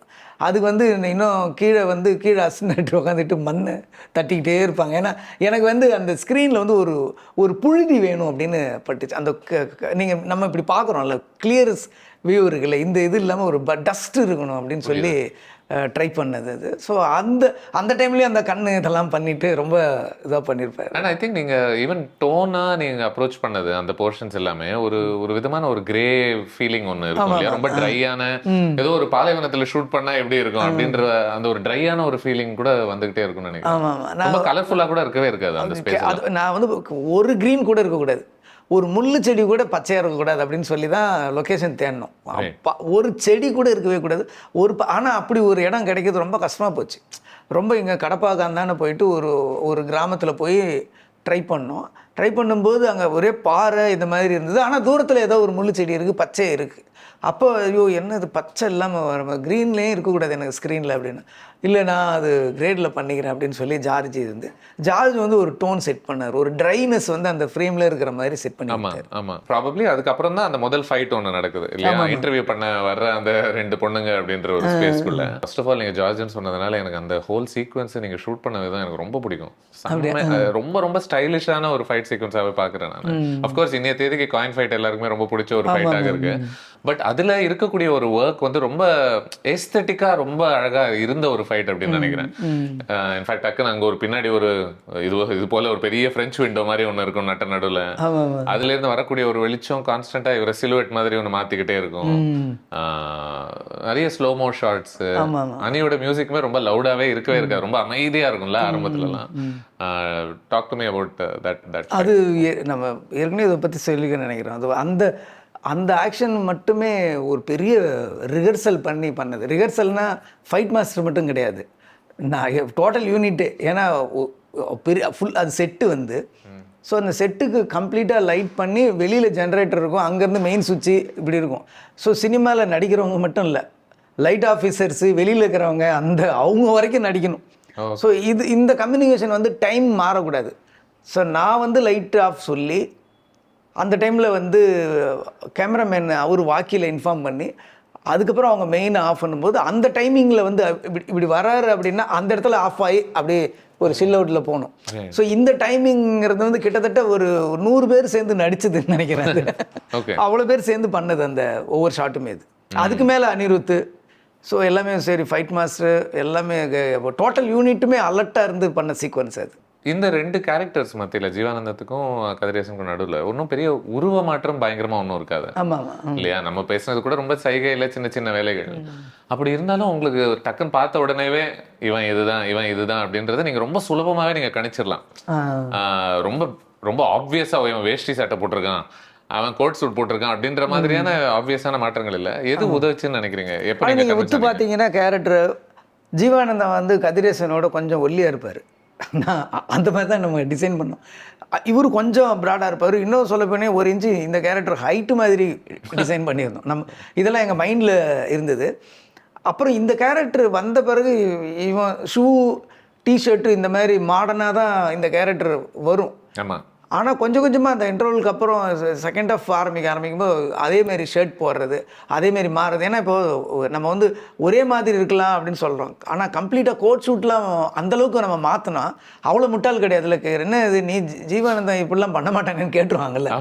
ஸோ அதனால ரொம்ப பண்ண முடியல. நீங்கள் இப்போ சொல்லும் போது எனக்கு ரொம்ப பிடிச்ச ஒரு விஷயமே, அந்த டைமில் கூட அவனை பார்க்குற 2-3 பேர் வந்து அங்கங்கே சொல்லிக்கிட்டு தான் இருப்பாங்க, என்ன ஒரு மாதிரி துணிலாம் கொஞ்சம் வேற மாதிரி ஆயிருச்சு, கொஞ்சம் வேற மாதிரி மாறிட்டாயா நம்ம ஆளு அப்படின்ட்டு ஆரம்பத்துல இருந்தே நீங்க அதையும் சொல்லிட்டே வரீங்க. ஆமா, அது சொல்றேன். ஈவன் வில்லனே கேட்பாரு, ஆள் கொஞ்சம் மாறிடல அப்படின்னு அவன் சொல்லுவேன். கரெக்ட். அப்போதான் எனக்கு என்ன தோணுதுன்னா, இந்த படம் நம்ம மேல மரியாதை வச்சிருக்கு. ஏன்னா இப்போ நமக்கு ஒரு வித்தியாசம் தெரியுதுன்னா, நிறைய படங்கள்ல ரொம்ப ஃப்ரஸ்ட்ரேட்டிங்கா எது இருக்கும் அப்படின்னா, எனக்கு இது தெரியுது, ஏன் அந்த கேரக்டர்ஸ்க்குலாம் இது தெரியவே தெரியாது, அவங்க எல்லாம் ஒண்ணுமே தெரியாத மாதிரி நடிக்கிறாங்களே அப்படின்னு ஒண்ணு இருக்கும்ல. அது எனக்கு ரொம்ப இப்போ இது பண்ணது வந்து டபுள் ஆக்டில் வந்து ஜானி படம் பார்த்தீங்கன்னா அதில் வந்து ரஜினி சார் டபுள் ஆக்டாக இருப்பார். ஸோ அதில் வந்து அப்போ மகேந்திரன் சாருக்கு ரொம்ப டிஸ்டர்ப் பண்ணது, ரஜினி சாருக்கு இந்த இடத்துல ஒரு தழும்பு இருக்கும். 2 கேரக்டருக்கு எப்படா தழும்பு இருக்கும்னு அவர் டிஸ்டர்ப் ஆகிட்டார் போல் தெரியுது எனக்கு இப்போ பார்க்கும்போது தோணுது. அதனால ஒரு கேரக்டருக்கு பிளாஸ்டர் ஒட்டியிருப்பாரு. இன்னொரு விஷயம் என்னன்னா, ஒரு கேரக்டருக்கு சென்டர் வாக் எடுத்து இப்படி மூடிருப்பாரு பார்த்தீங்களா. சென்டர் வாக்கோட பர்பஸே இதை மறைக்க இது நான் என்னோட யூகம் இப்படியே தான் இருக்கணும்ன்ட்டு. ஸோ பின்னாடி வர வர அவ்வளோ தேவையில்லை அப்படின்னு ஆயிடுச்சு. இப்போ ஒரு இடத்துல ஆப்வியஸ்லி நீங்கள் வந்து கதிரேசன் கொஞ்சம் அயோக்கியன் அப்படின்ற ஒரு இடத்துல தான் அவன் ஆரம்பிக்கிறான். இன்ஃபேக்ட் அவன் ஒரு இடத்துல வில்லனை சந்திச்சுட்டு நீல் நித்தினை மீட் பண்ணிட்டு பணம் வாங்குறதுக்கு கூட அவன் தயாராகிடுறான். ஆனால் அந்த பணம் வாங்கிட்டு அவன் டீல் போட்டுட்டு வரும்போது கூட அவனை மிரட்டிட்டு தான் அங்கேருந்து கிளம்புறான் இல்லையா. அங்கேருந்து இன்னும் இந்த கத்திலாம் வச்சிட்டேன்னா அப்புறம் அவனை சாவடிச்சிருவான்ற மாதிரி மிரட்டிட்டு தான் அங்கே வரான். ஸோ ஏதோ ஒரு விதத்தில் இவன் நல்லவன் அப்படின்றத குறிச்சுக்கிட்டே இருக்கிறது அவசியம் நினைச்சிங்களா, இல்லை என்னடா அவன் பணம் வாங்கிட்டு போயிட்டானேன்னு சொல்லிட்டு நம்ம அவனை தப்பா நினைச்சிருவோம்? பணம் வாங்குறதுங்கிறது வந்து கதைக்கு தேவைப்பட்டுச்சு. ஆனால் அவன் எங்கேயோ ஒரு கொஞ்ச நாளில் அந்த வயசானவங்களாம் வந்தால் கேரக்டர் நேசிக்க ஆரம்பிச்சிட்டான் அப்படின்றது தான் கேரக்டர். அவன் கெட்டவன் தான், பணத்துக்காக தான் வந்தான், பொய் தான் சொன்னான். ஆனால் அந்த அன்பு பொய் கிடையாதுன்னு தான் அவர் கிளைமேக்ஸ் சொல்லுவார். ஸோ நான் எல்லாமே நடிப்பு தான், ஆனால் அவங்க மேலே வச்சுருந்த அன்பு வந்து பொய் கிடையாது, அது உண்மை, அது நடிப்பு கிடையாது, அவங்ககிட்ட சொல்லுங்க அப்படின்னு சொல்லுவாங்க. ஸோ எங்கேயோ ஒரு இடத்துல அந்த வயசானவங்களோட இந்த கேரக்டர் கனெக்ட் ஆகிட்டு பணம் வந்துருச்சுனாலுமே அவனால் வந்து அவங்க மேலே கத்தி வச்சது வந்து அந்த கேரக்டரால் ஏற்றுக்க முடியல. அவங்களுக்கு ஒன்றுனா இவன் வந்துருவான்னு ஒரு சின்ன கனெக்ட், அந்த இமேஜையும் நம்ம விடாமல் பண்ணுறதுக்காக தான் அதை அப்படி அமைச்சது. அதே மாதிரி அவனுமே ஒரு தன்னுடைய அம்மாவை இழந்திருக்கான் ஒரு இடத்துல. ஐ திங்க் ஆன்லைன்ல ஏதோ ஒரு தியரி இருக்கு, அவர் இழந்த அதே இடத்துல தான் அவர் லாஸ்ட்ல நின்றுகிட்டு இருந்தாரு அந்த மாதிரி. அது என்ன உண்மைதானா? அது உண்மைதான். ஆக்சுவலி என்னன்னா, ஸ்கிரிப்ட் படி அவருக்கு வந்து எப்படின்னா ஒரு அந்த அந்த அந்த அவரோட எல்லா சந்தோஷத்துலையும் அந்த பிரிட்ஜில் தான் இருப்பார். நீங்கள் பார்த்தீங்கன்னா ஃபஸ்ட்டு அவர் ஜீவானந்தத்தை பார்த்து தான் அந்த பாலத்து மேலே தான் பார்த்துருப்பார். ஸோ பாலங்கிறது அவனோட கேரக்டர். இன்னும் சொல்ல போனால் பாலத்தை வச்சு தான் அந்த கான்செப்ட் சாங்கே இருக்குது, ரிமூவ் பண்ணிட்டாரு. ஸோ பாலங்கிறது அவனை பொறுத்த வரைக்கும் அந்த பாலம் தான் அவனோட அம்மா. ஏன்னா அந்த பாலம் வந்து கட்டும்போது அவங்க அம்மா இறந்துட்டாங்க. ஸோ அங்கே பக்கத்தில் இருக்கிற மரத்தில் தான் தொட்டில் கட்டி அவன் வாழ்ந்தான். அவனை பொறுத்த வரைக்கும் அம்மா தான் இந்த பாலம். கொஞ்சம் நாள் கழிச்சவனே ஸோ அவன் ரொம்ப சந்தோஷமாக இருந்தாலும் அங்கே தான் வருவான், ரொம்ப வருத்தமாக இருந்தாலும் அந்த பாலத்தில் தான் வருவான். ஸோ அந்த பாலங்கிறது அவனோட அம்மா மாதிரி அப்படின்னு சொல்லி தான் நம்ம கதையில் இது அவரோட பேக் ஸ்டோரியாக இருந்தது. இந்த பேக் ஸ்டோரி வந்து அந்த கேரக்டர் எங்கே சொன்னால் நல்லாயிருக்கும், எங்கேயும் வைக்க முடியல. ஏன்னா கதை ஏற்கனவே நிறைய இருக்குது, இவருக்கும் நம்ம ஒரு ஃப்ளாஷ்பேக்னு வைக்க முடியாது, அவசியமும் படலை. அதனால் ஒரு எமோஷனல் ஒரு சீக்வன்ஸில் வந்து சதீஷ் வந்து அதை சொல்கிற மாதிரி இருப்பான். ரெண்டாவது வந்து கிளைமேக்ஸ் முடிஞ்ச உடனே அவர் அந்த பாலத்தை இது பண்ணுவார், திரும்பி போகும்போது அந்த பில்லர் ஒரு தடவை பார்த்துட்டு போகிறது எல்லாமே அதுதான் அர்த்தம். ரைட். எனக்கு என்னென்னா தீமேட்டிக்கல் இல்லை, நிறைய அஃப்கோர்ஸ் அவன் டேபிள் அடியில் ஒன்று பார்க்குறான், மேப்லாம் போட்டுட்டு அப்படின்ற ஒரு ஐடியா இருக்குல்ல. இது கான்ஸ்டண்ட்டாகவே இந்த படம் மேலே ஒன்று இருக்குது, பட் அதுக்கு கீழே வேறு ஒன்று இருக்குது அப்படின்ற ஒரு ஐடியாவே சொல்லிக்கிட்டே இருக்கிற மாதிரி தான் எனக்கு தோணுச்சு. ஒரு பக்கம் இந்த கார்பரேட்ஸ் எல்லாம் பார்த்தா இவங்க மேலே ஏதோ ஒரு நல்லவங்க மாதிரியும் சமூக அக்கறை கொண்டவங்க மாதிரியும் நடந்துக்கிறாங்க, ஆனால் கீழே இவங்கெல்லாம் யார், இவங்களுடைய புத்தி என்னவாக இருக்குது அப்படின்றதா இருக்கட்டும். என் கதிரேசன் கேரக்டரே இப்போ மேலோட்டமா நீங்க பாத்தீங்க அப்படின்னா ஒரு அயோக்கியனா நீங்க நினைப்பீங்க. பட் அந்த லேயருக்கு அடியில இவன் எப்பேற்பட்ட ஒரு நல்லவனாக இருக்கான் அப்படின்றது. இன்ஃபேக்ட் ஒரு இடத்துல லிட்டரலாவே அந்த கிராமத்துல ஜீவானந்தம் பொறுத்த வரைக்குமே மேல பூமி இருக்கு, பட் அதுக்கு அடியில இருக்கிற தண்ணியை தானே அவனுமே தேடிக்கிட்டு இருக்கான். ஒரு டெக்னாலஜி எல்லாம் போட்டு. ஸோ ஏதோ ஒரு வகையில எனக்கு எல்லா இடத்துலயுமே இது வந்துகிட்டே இருந்த மாதிரி தான் தோணுச்சு. இது கதையோட கான்செப்ட் அப்படிதான் வச்சிருந்தோம். இது வந்து ஒரு மருந்து, ஒரு கசப்பான மருந்தானது தான். ஏன்னா இன்னைக்கு வந்து ஒரு எலக்ட்ரிசிட்டி ப்ராப்ளமோ வாட்டர் ப்ராப்ளம் வச்சு ஒரு படம் எடுக்கிறோம் அப்படின்னா அந்த விஷயம் நம்ம சொல்லி ஆகணும். எனக்கு தெரிஞ்சு ஃபார்மர்ஸை பற்றின பெயின் வந்து கத்தி தான் ஃபஸ்ட்டு ஃபில்மு. கார்ப்பரேட் வந்து இவங்களை கொல்றாங்க அப்படின்றதுக்கு ஃபஸ்ட்டு இதுதான். ஸோ அந்த மாதிரி ஒரு கசப்பான விஷயத்தை நம்ம சொல்லும்போது அவங்களுக்கு தேவையான கமர்ஷியல், ரெகுலர் கமர்ஷியலை கொடுத்துடணும். அந்த பெயினுக்குள்ள மருந்து இருக்கிறது தான் இந்த கதையோட கான்செப்ட். அதுக்கப்புறம் நிறைய வந்துருச்சுன்னு நினைக்கிறேன். அதுக்கப்புறம் விமர்சனம் சொல்லி விவசாயத்தை காப்பாற்றுறா, உங்ககிட்ட இருந்து விவசாயம் காப்பாற்றுறா அப்படின்னு சொல்ற அளவுக்கு நிறைய கதைக்கு அவசியப்படாமலாம் நிறைய அதுக்கப்புறம் வந்துருச்சு. பட் நல்ல விஷயம் தானே, அதை எங்கேயோ சொல்லி ஆகணும்ல. நம்ம கண்ணுக்கு தெரியாம ஒரு குரூப் கஷ்டப்பட்டுட்டு இருக்காங்க, அவங்களோட வாழ்வாதாரம் பின்னோக்கி போயிட்டு இருக்குங்கிறத ஒரு சின்ன படங்கள்ல சொல்றதை விட விஜய் சார் மாதிரியான ஒரு பெரிய கமர்ஷியல் ஃபிலிம்ல சொல்லும்போது அவங்கள பார்க்குற ஒரு ஆங்கிள் மாறும். என்ன அது நம்ம ஜெனுவனா அக்கறையோட சொல்றோமா இல்ல இது சும்மா ஒரு பயன்படுத்திக்கிறோமா நம்ம படத்துக்காக அப்படின்றது மட்டும்தான். நான் ஒரு விஷயம் மட்டும் முடிவு பண்ணிட்டேன், இதை சொல்லும்போது நம்ம வந்து எங்கேயுமே காம்ப்ரமைஸ் ஆகக்கூடாது. என்ன ஃபேக்டோ அதை அப்படியே சொல்லணும். அதில் வந்து நம்ம கொஞ்சம் வயமீடியாக போகிறது, அப்படியே ஒரு சாஃப்டாக வழவழன்னு சொல்கிறதுன்னு சொல்லக்கூடாது. என்ன மைண்டில் தோணுதோ அதை பக்காவாக இருக்கணும் அப்படின்னு சொல்லி தான் அது பண்ணுது. இன்ஃபேக்ட் ஒரு இடத்துல நீங்கள் கொஞ்சம் தைரியமாகவே இந்த மாதிரி பொருட்கள்லாம் நம்ம நாட்டுக்கு அவசியமே இல்லைன்றதெல்லாம் கூட சொல்லப்படுது. ஆமாம் இல்லையா? அப்போ சட்டுன்னு யோசிச்சிருக்கலாம், என்னடா இந்த மாதிரி கம்பெனி எல்லாம் நம்ம தேவையே இல்லைன்னு சொல்ற அளவுக்கு நம்ம சொல்லிட்டு இருக்கோமே அப்படின்னு. பட் இந்த படம் அதுக்கெல்லாம் பெருசா அஞ்சது கிடையாது. இல்லை, அவர் என்ன சொல்றாருன்னா, நம்ம இந்தியாவுக்கு வந்து ஃபேக்ட்ரியே வேணான்னு சொல்லல, இந்த மாதிரி ஃபேக்ட்ரி வேணாம் அப்படின்னு சொல்றது தான். ஒரு கேரட்டு, பாதாமும் இந்த மாதிரி விஷயங்கள்லாம் வந்து ஒரு அழகு சாதனத்துக்கு இல்லாமல் ஒரு நியூட்ரிஷன் இல்லாமல் எத்தனை குழந்தைங்க செத்துட்டு இருக்காங்க அப்படின்ற அந்த கான்செப்டை தான் அவர் சொல்ல வர்றாரு. அது ஃபேக்ட்ரி இருக்கக்கூடாதுன்னு சொல்லல, இந்த மாதிரி தேவையில்லை அப்படின்ற. ஆமா, இது அப்படி பார்த்தா இது ஒரு என்ன சொல்றது, ஒரு விதத்துல இது ஒரு கேபிட்டலிசம்க்கு எதிரான ஒரு ஃபிலிம்னு கூட ஓரளவுக்கு பார்க்கலாம் இல்லையா? மோசமான கேபிட்டலிசம்க்கு எதிரான படம்ன்ற மாதிரி நம்ம பார்க்கலாம். கரெக்ட். அந்த மாதிரி அதை மைண்ட்ல வச்சுட்டு தான் பண்ணது. நீங்க வந்து ஒரு வில்லேஜ்ல இருந்து ஒரு புரட்சி ஆரம்பிக்கும், அந்த வில்லேஜுக்கு ஆப்போசிட்ல வந்து ஒரு கார்பரேட் இருக்கு. கிளைமேக்ஸ் போகும்போது இந்த வில்லேஜுக்கு சார்பாக நிறைய வில்லேஜ் ஒன்று சேர்ந்துடும்.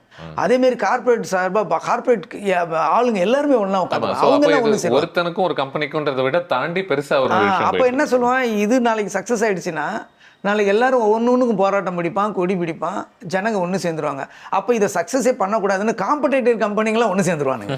அதுதான் அவங்களோட சேர்ந்து. எனக்கு இன்ஃபேக்ட் படம் ரிலீஸ்க்கு அப்புறம் நிறைய கம்யூனிஸ்ட் பெரிய ஆளுங்கள்லாம் எனக்கு ஃபோன் பண்ணி பாராட்டினது வந்து கார்பரேட்ஸுங்கெல்லாம் ஒன்று சேர்ற மாதிரி காமிச்சது ரொம்ப நல்லா இருந்ததுப்பா அப்படின்னாரு. ஸோ அப்படி நிறைய பேர் பாராட்டினாங்க. அது ஏன்னா பலமுறை நம்ம ஒரு ரெண்டு கம்பெனி ஒன்னுத்த ஒண்ணு ரைவல்ஸா இருக்காங்க, சண்டை போடுறாங்க அப்படின்றத தான் நம்ம பார்த்துருக்கோம். இதுல அவங்க எல்லாருமே ஒரு விதத்துல ஒரு பெரிய விஷயத்துல ஒன்னாதான் இருக்காங்க. அவங்க எங்கேயோ ஒரு இடத்துல அவங்க ஒன்னாதான் இருப்பானுங்க, அவங்களுக்குள்ள காம்படிஷன் இருக்கும். ஆனா அவங்களுக்கு எதிராக ஒருத்தன் காம்படிஷன் ஆச்சுன்னா அவங்க எல்லாமே ஒண்ணு செய்வாங்க. யாருமே தொழில் பண்ண முடியாத மாதிரி ஆயிரும். அப்படியே சொல்லலாம். ஒரு எக் ஷாம்பு பண்ணணும்னா எனக்கு இத்தனை எக்கு தேவைப்படுது. எக்கெல்லாம் நீ கொண்டு போய் குழந்தைங்களுக்கு கொடுத்தா நம்ம ஷாம்புன்னா அப்போ பார்க்கும்போது நமக்கு எவ்வளோ கோவம் வரும். ஆமாம், இல்லை நம்ம ஒரு இது வந்து எக்கில் பண்ணது நம்ம ஆடு பார்த்துட்டு பண்ணிடுறோம். அந்த எக்குங்கிறது எங்கே யாரோ ஒரு குழந்தைக்கு போய் சேர வேண்டியது தான் ஒருத்தருக்கு முடிக்கு போகுது அப்படின்றத வந்து ஒரு கார்பரேட் ஆள் ஒரு ஈவிரக்கம் இல்லாத ஒரு டைலாக்ல சொல்லும்போது ஆடியன்ஸு கொஞ்சம் ஹிட் ஆகும் அப்படிங்கிறது தான் அதோட புரியுது. ஐ திங்க் கம்யூனிசம் ஒரு சிம்பிளா ஒரு லைன்ல கூட அப்படி போற போகலாம் ஒரு எக்ஸ்பிளனேஷன் ஒன்று போகும். இட்லி பொறுத்த ஒரு டைலாக்ல இது ரொம்ப பொலிட்டிக்கல் ஆயிடக்கூடாதுன்ற ஒரு தயக்கம் ஏதாவது உங்களுக்கு இருந்துச்சா? நான் ஒரு பக்கம் உங்களுக்கு இது ஒரு கமர்ஷியல் படமாக எடுக்கணும், இது ஒரு தீபாவளி ரிலீஸ், அந்த ஒரு உணர்வை எந்த விதத்துலயுமே ரொம்ப ஆழமா இறங்கிடக்கூடாதுன்னு நினைச்சிங்களா ஏதோ ஒரு விதத்துல? அது ரொம்ப கொஞ்சம் ரிஸ்கியான விஷயம் தான். எது இப்போ ரமணா படம் பார்த்தீங்கன்னா அதில் வந்து அதுலேயும் ஒரு ட்ரை சப்ஜெக்ட் தான். ஆனால் நான் எங்கேயுமே அவரோட கெட்டப் சேஞ்ச் பண்ணியிருக்க மாட்டேன். அதே மாதிரி இதை வந்து நம்ம ஃபஸ்ட்டு வந்து முதல்ல வந்து ஆடியன்ஸ் தான் அவங்க கொடுக்குற அந்த பணத்துக்கு அவங்களுக்கு சாட்டிஸ்ஃபை பண்ணிடணும். தீபாவளி அன்னைக்கு அவன் தேட்டருக்கு வரான்னா அவனை ஹாப்பியாக பண்ணிடணும். இதுதான் ஒரு கமர்ஷியல் ஃபில்மோட நோக்கமாக இருக்க முடியும். ஆனால் அவன் போயிட்டு வீட்டுக்கு போய் அந்த படத்தை மறந்துட்டதோ இல்லை சாதாரணமாக விடுறதோ இருக்கக்கூடாது. ஏதோ ஒன்று சொல்லணும். ஒரு விஜய் சார் மாதிரி ஒரு பெரிய ஹீரோ கிடைச்சிட்டு இருக்கும்போது அவரோட டெலிவரி டயலாக்லாம் பயங்கரமாக இருக்கும். ஸோ அவரை வச்சுக்கிட்டு நம்ம ஒரு கரெக்டாக டயலாக் ஃபில்ம் பண்ணும்போது அது நல்லா அப்படி போய் ஹிட் ஆகணும் அப்படின்றது தான் நோக்கமாக இருந்தது. அதனால் நான் வந்து அந்த கமர்ஷியல் எங்கேயுமே விட்டுறல. சாங்கு ரொம்ப ரிஸ்க் எடுத்து புதுசாக ஒன்று பண்ணனா அது நம்ம வச்சுக்கலாம். ஆனால் ஆடியன்ஸுக்கு யாருக்கு ரீச் ஆகுமோ அவங்களுக்கு ரீச் ஆகணும். இல்லை பிசி வரைக்கும் இந்த போனால் தான் உங்களுக்காக நாங்கள் இருக்கோம் அப்படின்னு அட்லீஸ்ட் அவங்க ஒரு நம்மளை பற்றியும் ஒரு சொல்லணும். நிறைய பேர் அதை தான் பாராட்டினாங்க. ஊரில் இருக்கிற விவசாயிகள்லாம் என்ன நேரில் அந்த டைமில் பார்க்கும்போது எங்கள் கஷ்டத்தையும் சொல்லி ஒரு படம் எடுத்திருக்கப்பா அதுக்கு ஃபீல் பண்ணுறாங்கன்னும் போது அவங்களுக்கு ஏதோ ஒரு ஹோப் இருக்குது. இல்லைன்னா எங்களை கண்டுக்கிறதுக்கு யாருமே இல்லைன்னு இருக்கும். இல்லைங்க உங்களோட நீங்கள் கஷ்டப்படுறீங்கன்னு எங்களுக்கு தெரியும், உதவலைங்கிறது அடுத்து. ஆனால் இவங்க கஷ்டப்படுறாங்கன்னு ஒரு பெரிய சொசைட்டி சிட்டியில் இருக்கிறவங்களுக்கு எங்களுக்கு தெரியும், உங்களுக்கு நாங்கள் நன்றியோட இருக்கோம் அப்படின்ற அந்த ஒரு ஃபீல் வரணும் அப்படின்னு நிறைய மூமெண்ட்ஸ் கூட இதுக்காக ஒரு பெரிய பாதிப்பை உண்டாக்குதுன்னு நினைக்கிறேன்.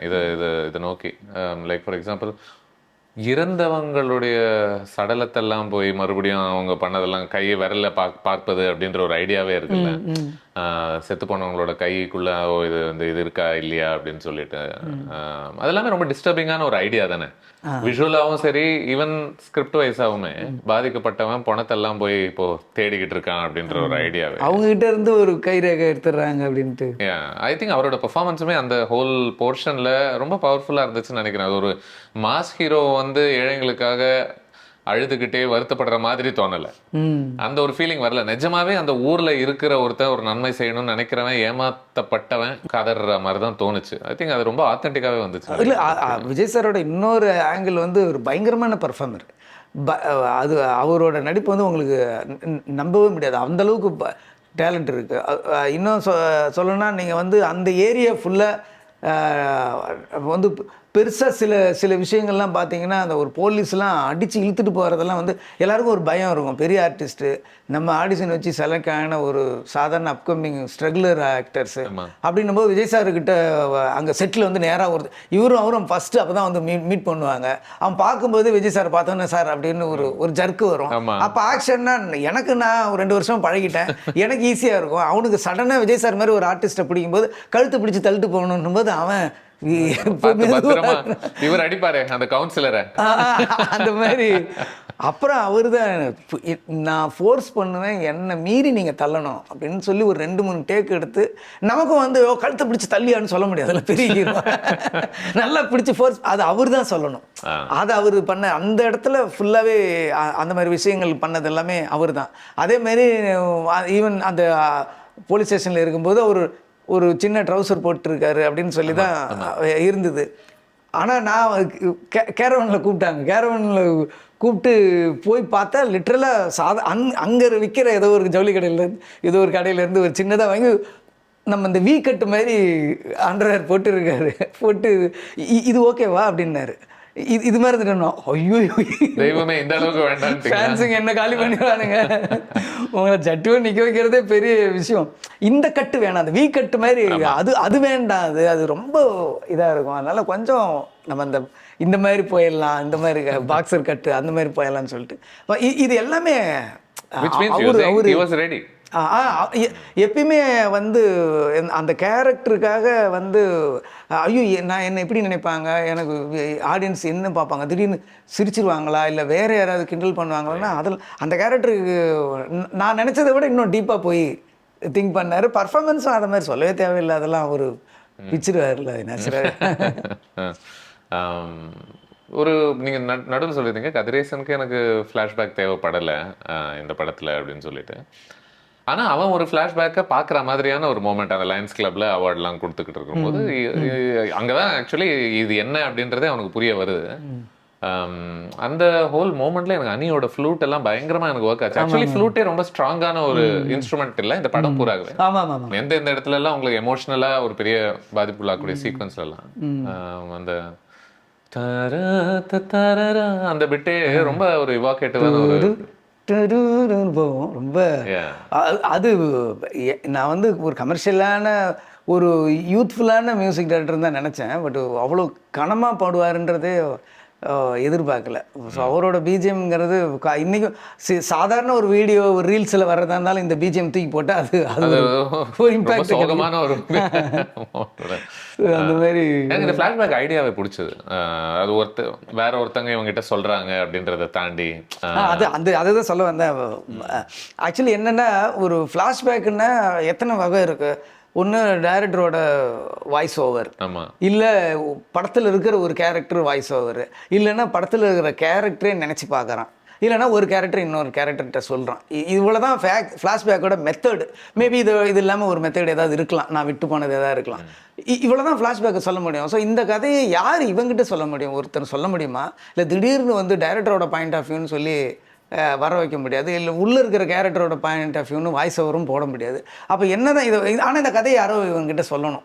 ஆனால் புது மெத்தடாக இருக்கணும். இன்ன வரைக்கும் நம்ம சினிமாவில் வராத மெத்தடாக இருக்கணும். சினிமாவுக்கு சொல்கிறதுக்கு ஒரு 4 வகையான ஃப்ளாஷ்பேக் தான் இருக்குது. ஆனால் லைஃப்பில் நீங்கள் யோசிச்சு பாருங்கள், காலைல நீங்கள் வீட்டிலேருந்து கிளம்பி இங்கே வர்றதில்ல 20 ஃப்ளாஷ்பேக்காக நம்ம நினச்சிருப்போம். அங்கே இப்படி நடந்தது, இங்கே இப்படி நடந்தது அப்படின்னு நம்ம லைஃபே ஃப்ளாஷ் கட்ஸ் வர்றதே தானே. ஒரு ட்ராவல் வந்து இன்னொன்று நினைக்காம பண்ணவே முடியாதுல்ல. ஸோ அந்த இடத்துல எனக்கு வந்து அந்த ஏவி மெத்தடு வந்து எனக்கு ரொம்ப பிடிச்சிருந்துச்சு. குறிப்பாக சொல்ல ஒரு அவார்டு ஃபங்க்ஷனில் ஒருத்தரை பற்றி போடும்போது ஒரு வாய்ஸ் ஓவரில் ஒருத்தர் போட்டு அந்த மெத்தட் எனக்கு பிடிச்சிருந்துச்சு. ஸோ இந்த மாதிரி ஒரு வாய்ஸ் ஓவரில் வந்து ஒரு ஸ்டேஜ் ப்ரோக்ராமில் சொல்கிறாங்க இவரை பற்றி. அப்போ ஜாலியாக கேட்டுட்டு இருந்த கேரக்டர் கொஞ்சம் கொஞ்சமாக அந்த கேரக்டர் உள்ளே அந்த கதைக்குள்ளே இன்வால்வ் ஆகிறாங்க. அந்த மெத்தடை யூஸ் பண்ணலான்னு பண்ணேன். ஏன்னா அந்த ஏவி எங்கே ஆரம்பிச்சது, நம்ம படத்துக்குள்ளே எப்போ இறங்கணும் அப்படின்னு தெரியாத அளவுக்கு ரொம்ப சீம்லெஸ்ஸாக இருந்துச்சுன்னு நினைக்கிறேன். ஆமாம், ஏவி தான் பார்த்துக்கிட்டு இருந்தோம்ல அப்படின்றதே நீங்கள் மறந்து போய் நிஜமாவே அந்த ஊரில் என்ன நல்லா நடந்துச்சு அப்படின்ற ஒரு ஜோனுக்குள்ளேயே அந்த படம் உங்களை வெற்றிகரமாக தள்ளிடுது. ஆனால் நீங்கள் அந்த ஸ்டேஜ் அதுக்கு மட்டும் பயன்படுத்தலை, அந்த ஃப்ளாஷ்பேக்கு மட்டும். அங்கே வந்து இவங்க எல்லாருமே அந்த சில்லறையை சேர்த்து வச்சிருக்காங்க அப்படின்ற ஒரு ஐடியாவுமே. ஸோ இதுதான் எனக்கு ஒரு படத்தை ரொம்ப பிடிக்க வைக்குதுன்னு நினைக்கிறேன். இது இந்த வேலைக்காக மட்டும் அது நடக்கல, பட் இங்க வேற ஒரு வேலையும் ஒன்று நடக்குது அப்படின்னும் போது அப்போ நரேட்டிவா இன்னும் அது பவர்ஃபுல்லாக மாறுது. அது மோர் ரீரைட்ல வரும். அது நீங்க இன்னும் சொல்ல போனா அந்த டவல் கலர் அதை பார்த்தீங்கன்னாவே அதுவே ஒரு விவசாயிகளோட டவல். அது அந்த நம்ம குற்றாலம் இதுன்னு சொல்லுவாங்க, ரொம்ப மெல்லிசா இருக்கும். அது பெரும்பாலும் வந்து நம்ம சுமை தூக்கும் தொழிலாளர்கள் இவங்க தான் கட்டிட்டு தோலில் போட்டுக்கிற அந்த மாதிரியான ஒரு டவல் தான் இருக்கும். அந்த டவலில் வந்து அவங்க காயினை கொடுத்து நிறைய பேர் அது அக்கௌண்ட்ஸில் போட்டு அதில் தான் அந்த கேஸ் கார்பரேட்டுக்கும் கிராமத்துக்கும் நடுவில் இவங்கெல்லாம் உழைச்சி பண்ணுறாங்க.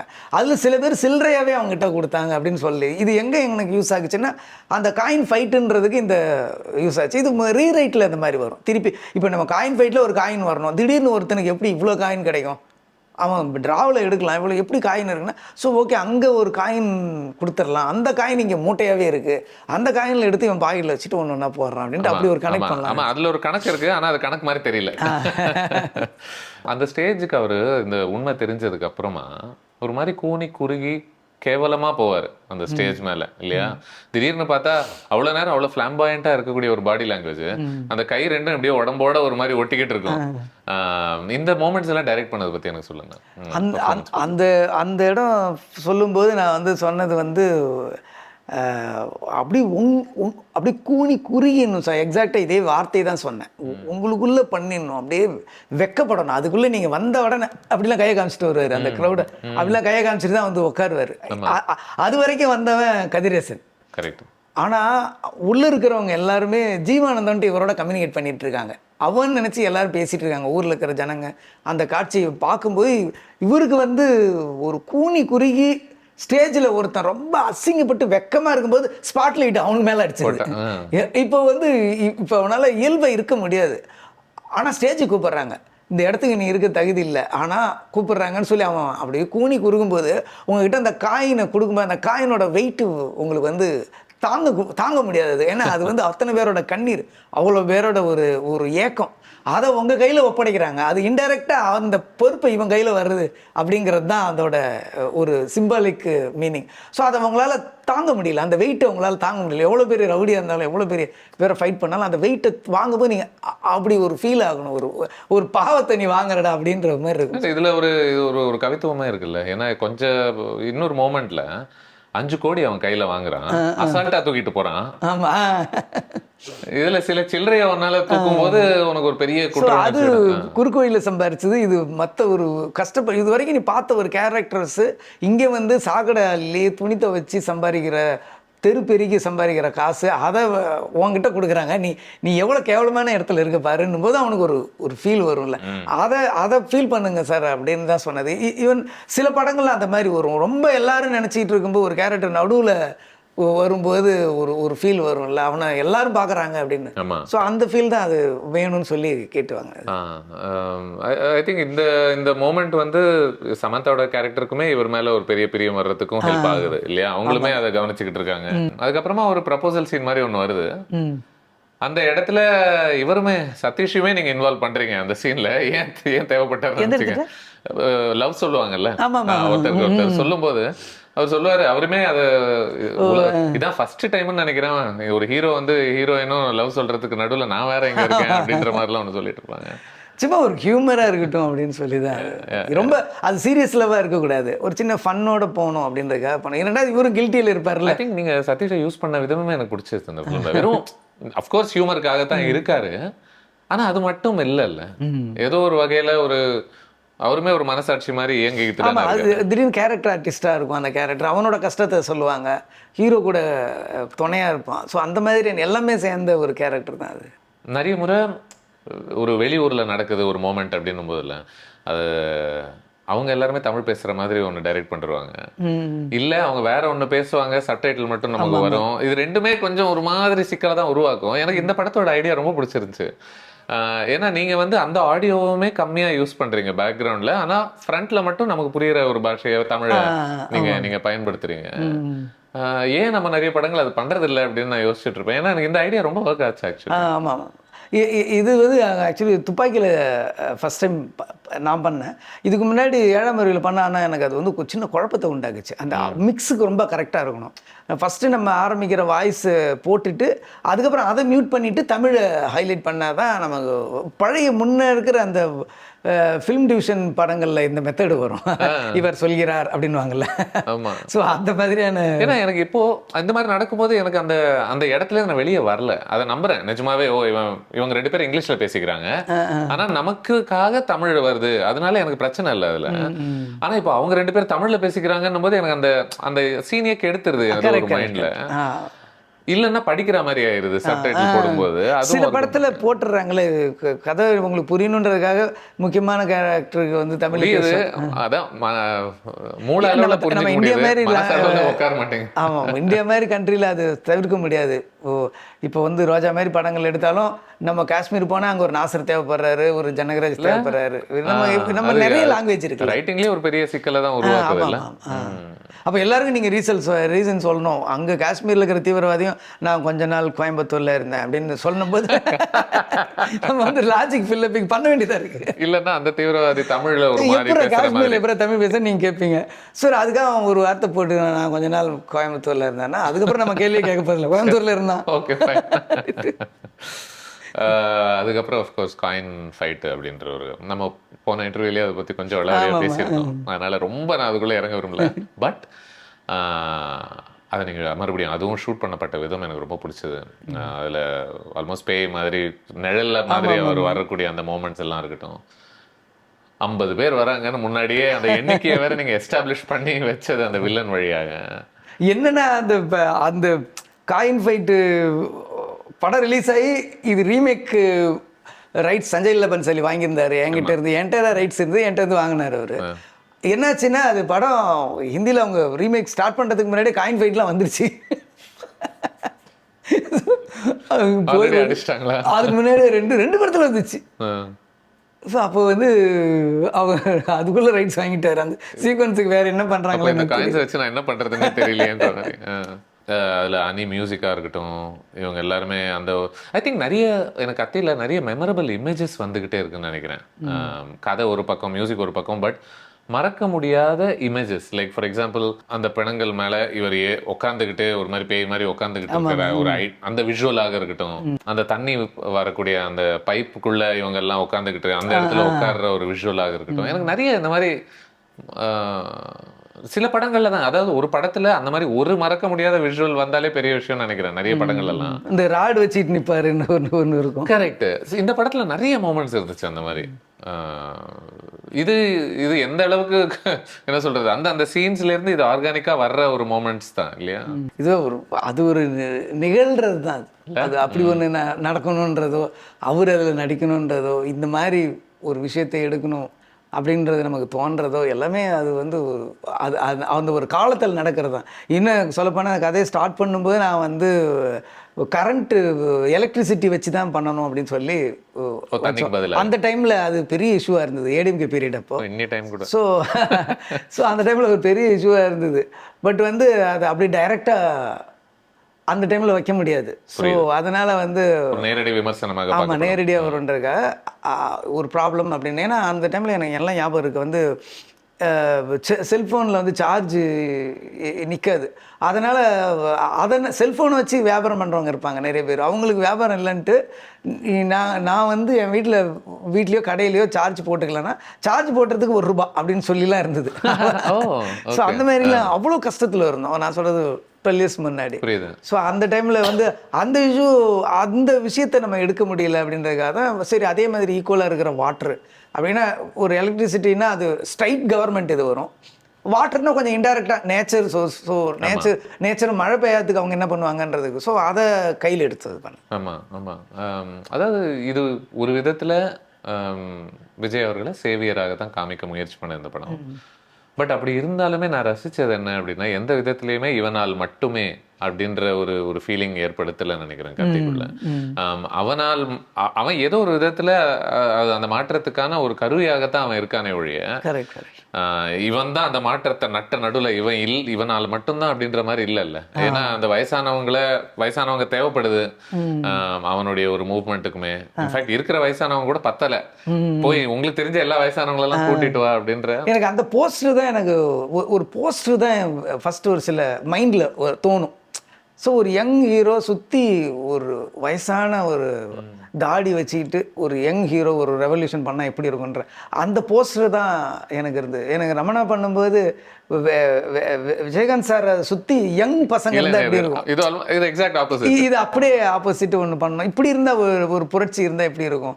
எல்லாம் வயசானவங்க, அவங்க வீட்டிலே எல்லாருமே இனிமேல் வேஸ்ட்டுன்னு சொல்லி தூக்கி போட்ட ரிட்டையர்டு ஆளுங்க. இந்த ரிட்டையர்டு ஆளுங்களை வச்சு ஒரு சொசைட்டியை சேஞ்ச் பண்ணால் எப்படி இருக்குங்கிற அந்த ஒரு போஸ்டர் தான். ஒரு ஒற்றுமை கூட இருக்குல்ல இவங்க ரெண்டு பேருக்குமே, வயசானவங்களுக்கும் சரி கதிரேசனுக்குமே சரி, சமுதாயத்தால் விலக்கப்பட்டவங்க இல்லையா இந்த ரெண்டு பேருமே. பட் நீங்க நினைக்கிற மாதிரி நாங்க இல்லடா, நாங்க என்னென்னலாம் பண்ண முடியும் பாருங்கன்றது ரெண்டு பேருக்குமே ஒரு வாய்ப்பு கிடைக்கும். அந்த வயசானவங்க சார்பில் நீங்க சொல்லக்கூடிய அந்த டயலாக்ஸ் எல்லாம் கூட ரொம்ப முக்கியம்னு நினைக்கிறேன். ரிட்டையர்மெண்ட்டுங்கிறது அது இதுல இல்ல, இங்க இருக்கணும் அப்படின்னு வரல. அப்பதான் சொல்றாரு, வந்து தந்தை பெரியார் வந்து இவ்வளவு வயசுல இது பண்ணாரு, காந்தி பண்ணாரு, தெரசா இவ்வளவு பண்ணாங்க. அது ஒரு பொலிட்டிக்கலா இல்லாம எல்லாத்துலயும் வரணுன்றதுக்காக தான் நான் தெரசாவும் சொன்னோம். ஸோ பொலிட்டிக்கல் மட்டும் கிடையாது, எல்லா ஃபீல்ட்லையுமே ஏஜ் வந்து வயசானவங்களும் ஒர்க் பண்ணணும் அப்படின்ற ஒரு சொல்லும்போது அவங்க வீட்டில் இருக்கிறவங்களே அவங்க மேலே நம்பிக்கை இல்லாமல் அனுப்பிச்சிட்டாங்க. ஆனால் அவங்கள வச்சு ஒரு சொசைட்டி ஒருத்தர் சேஞ்ச் பண்ணாருங்கிறது தான் அதோட இது. ஒரு விதத்தில் ரொம்ப குழந்தை மாதிரியும் தெரியுறாங்கல்ல அந்த வயசானவங்க எல்லாம் பார்க்கும்போது இந்த படத்தில். ஐ திங்க் என்ன ரொம்ப ஒழுக்குனது வந்து ரொம்ப இவ்வளோ அசால்ட்டாக தற்கொலை பண்ணிக்கிட்டுமான்ற ஒரு விஷயத்த ஏதோ நான் அங்கே போயிட்டு வரட்டுமான்ற மாதிரி கேட்குறாங்க. அட்டென்ஷன் இல்லை. இன்னும் சொல்லப்போனால் இந்த போபால் வந்து அந்த கேஸ் லீக் ஆனப்போ அதில் வந்து நிறைய வயசானவங்க எல்லாமே ஒன்று சேர்ந்து அது உள்ளே போய் பார்க்கணுன்னு போது போபால் கேஸ். ஆமாம், அதில் வந்து அப்படி ஒரு நியூஸ் எங்கேயோ படித்தேன். அவங்க எல்லாம் சேர்ந்து எங்களுக்கு ஃபியூச்சர் கிடையாது, நாங்கள் போய் அது என்னன்னு பார்க்குறோம் அப்படின்னு சொல்லி வந்ததா. யாருமே உள்ளே போக முடியாது, யாரோ ஒருத்தவங்க உள்ளே போய் தான் ஆகணும். ஆனால் போகிறவங்க உயிரோடு வருவாங்கன்னு சொல்ல முடியாது. அப்போ நாங்கள் போகிறோன்னு சொல்லி வயசானவங்க போனாங்கன்னு. ஸோ வாழ்ந்து முடித்தவங்க வாழ போகிறவங்களுக்காக ஒரு புரட்சி பண்ணாங்கங்கிற ஒன்று இருக்குல்ல. அது வந்து அதனால தான் அவங்க சொல்கிறாங்க, எது பண்ணாலும் அந்த மீடியா அட்டென்ஷன் கிடைக்கல, எது பண்ணாலும் நம்மளை யாரும் கண்டுக்கல, இங்கே இவங்களுக்கு ஏதோ ஒரு ஹாட் நியூஸ் தேவை, அப்போ வேணால் நாங்கள் வேணால் ஒரு 4 பேர் ஒன்றா சேர்ந்து தற்கொலை பண்ணிக்கிட்டோமா அப்படின்னும் போது தான் இவர் தூக்கி வாரி போட்டோம். ஆமாம். ஸோ அப்போ வந்து நம்ம செத்தாக தான் எல்லோரும் திரும்பி பார்ப்பாங்க, நமக்கு பிரச்சனைனா வரமாட்டாங்க, பெயின்னா வரமாட்டாங்க இல்லை. அப்போ நம்ம விதைக்கிறது நம்ம கருவேப்பிலை கொத்தமல்லி வரைக்கும் அவனுக்கு வேணும். ஆனால் நம்ம செத்தா மூக்க முடிக்குவாங்களா?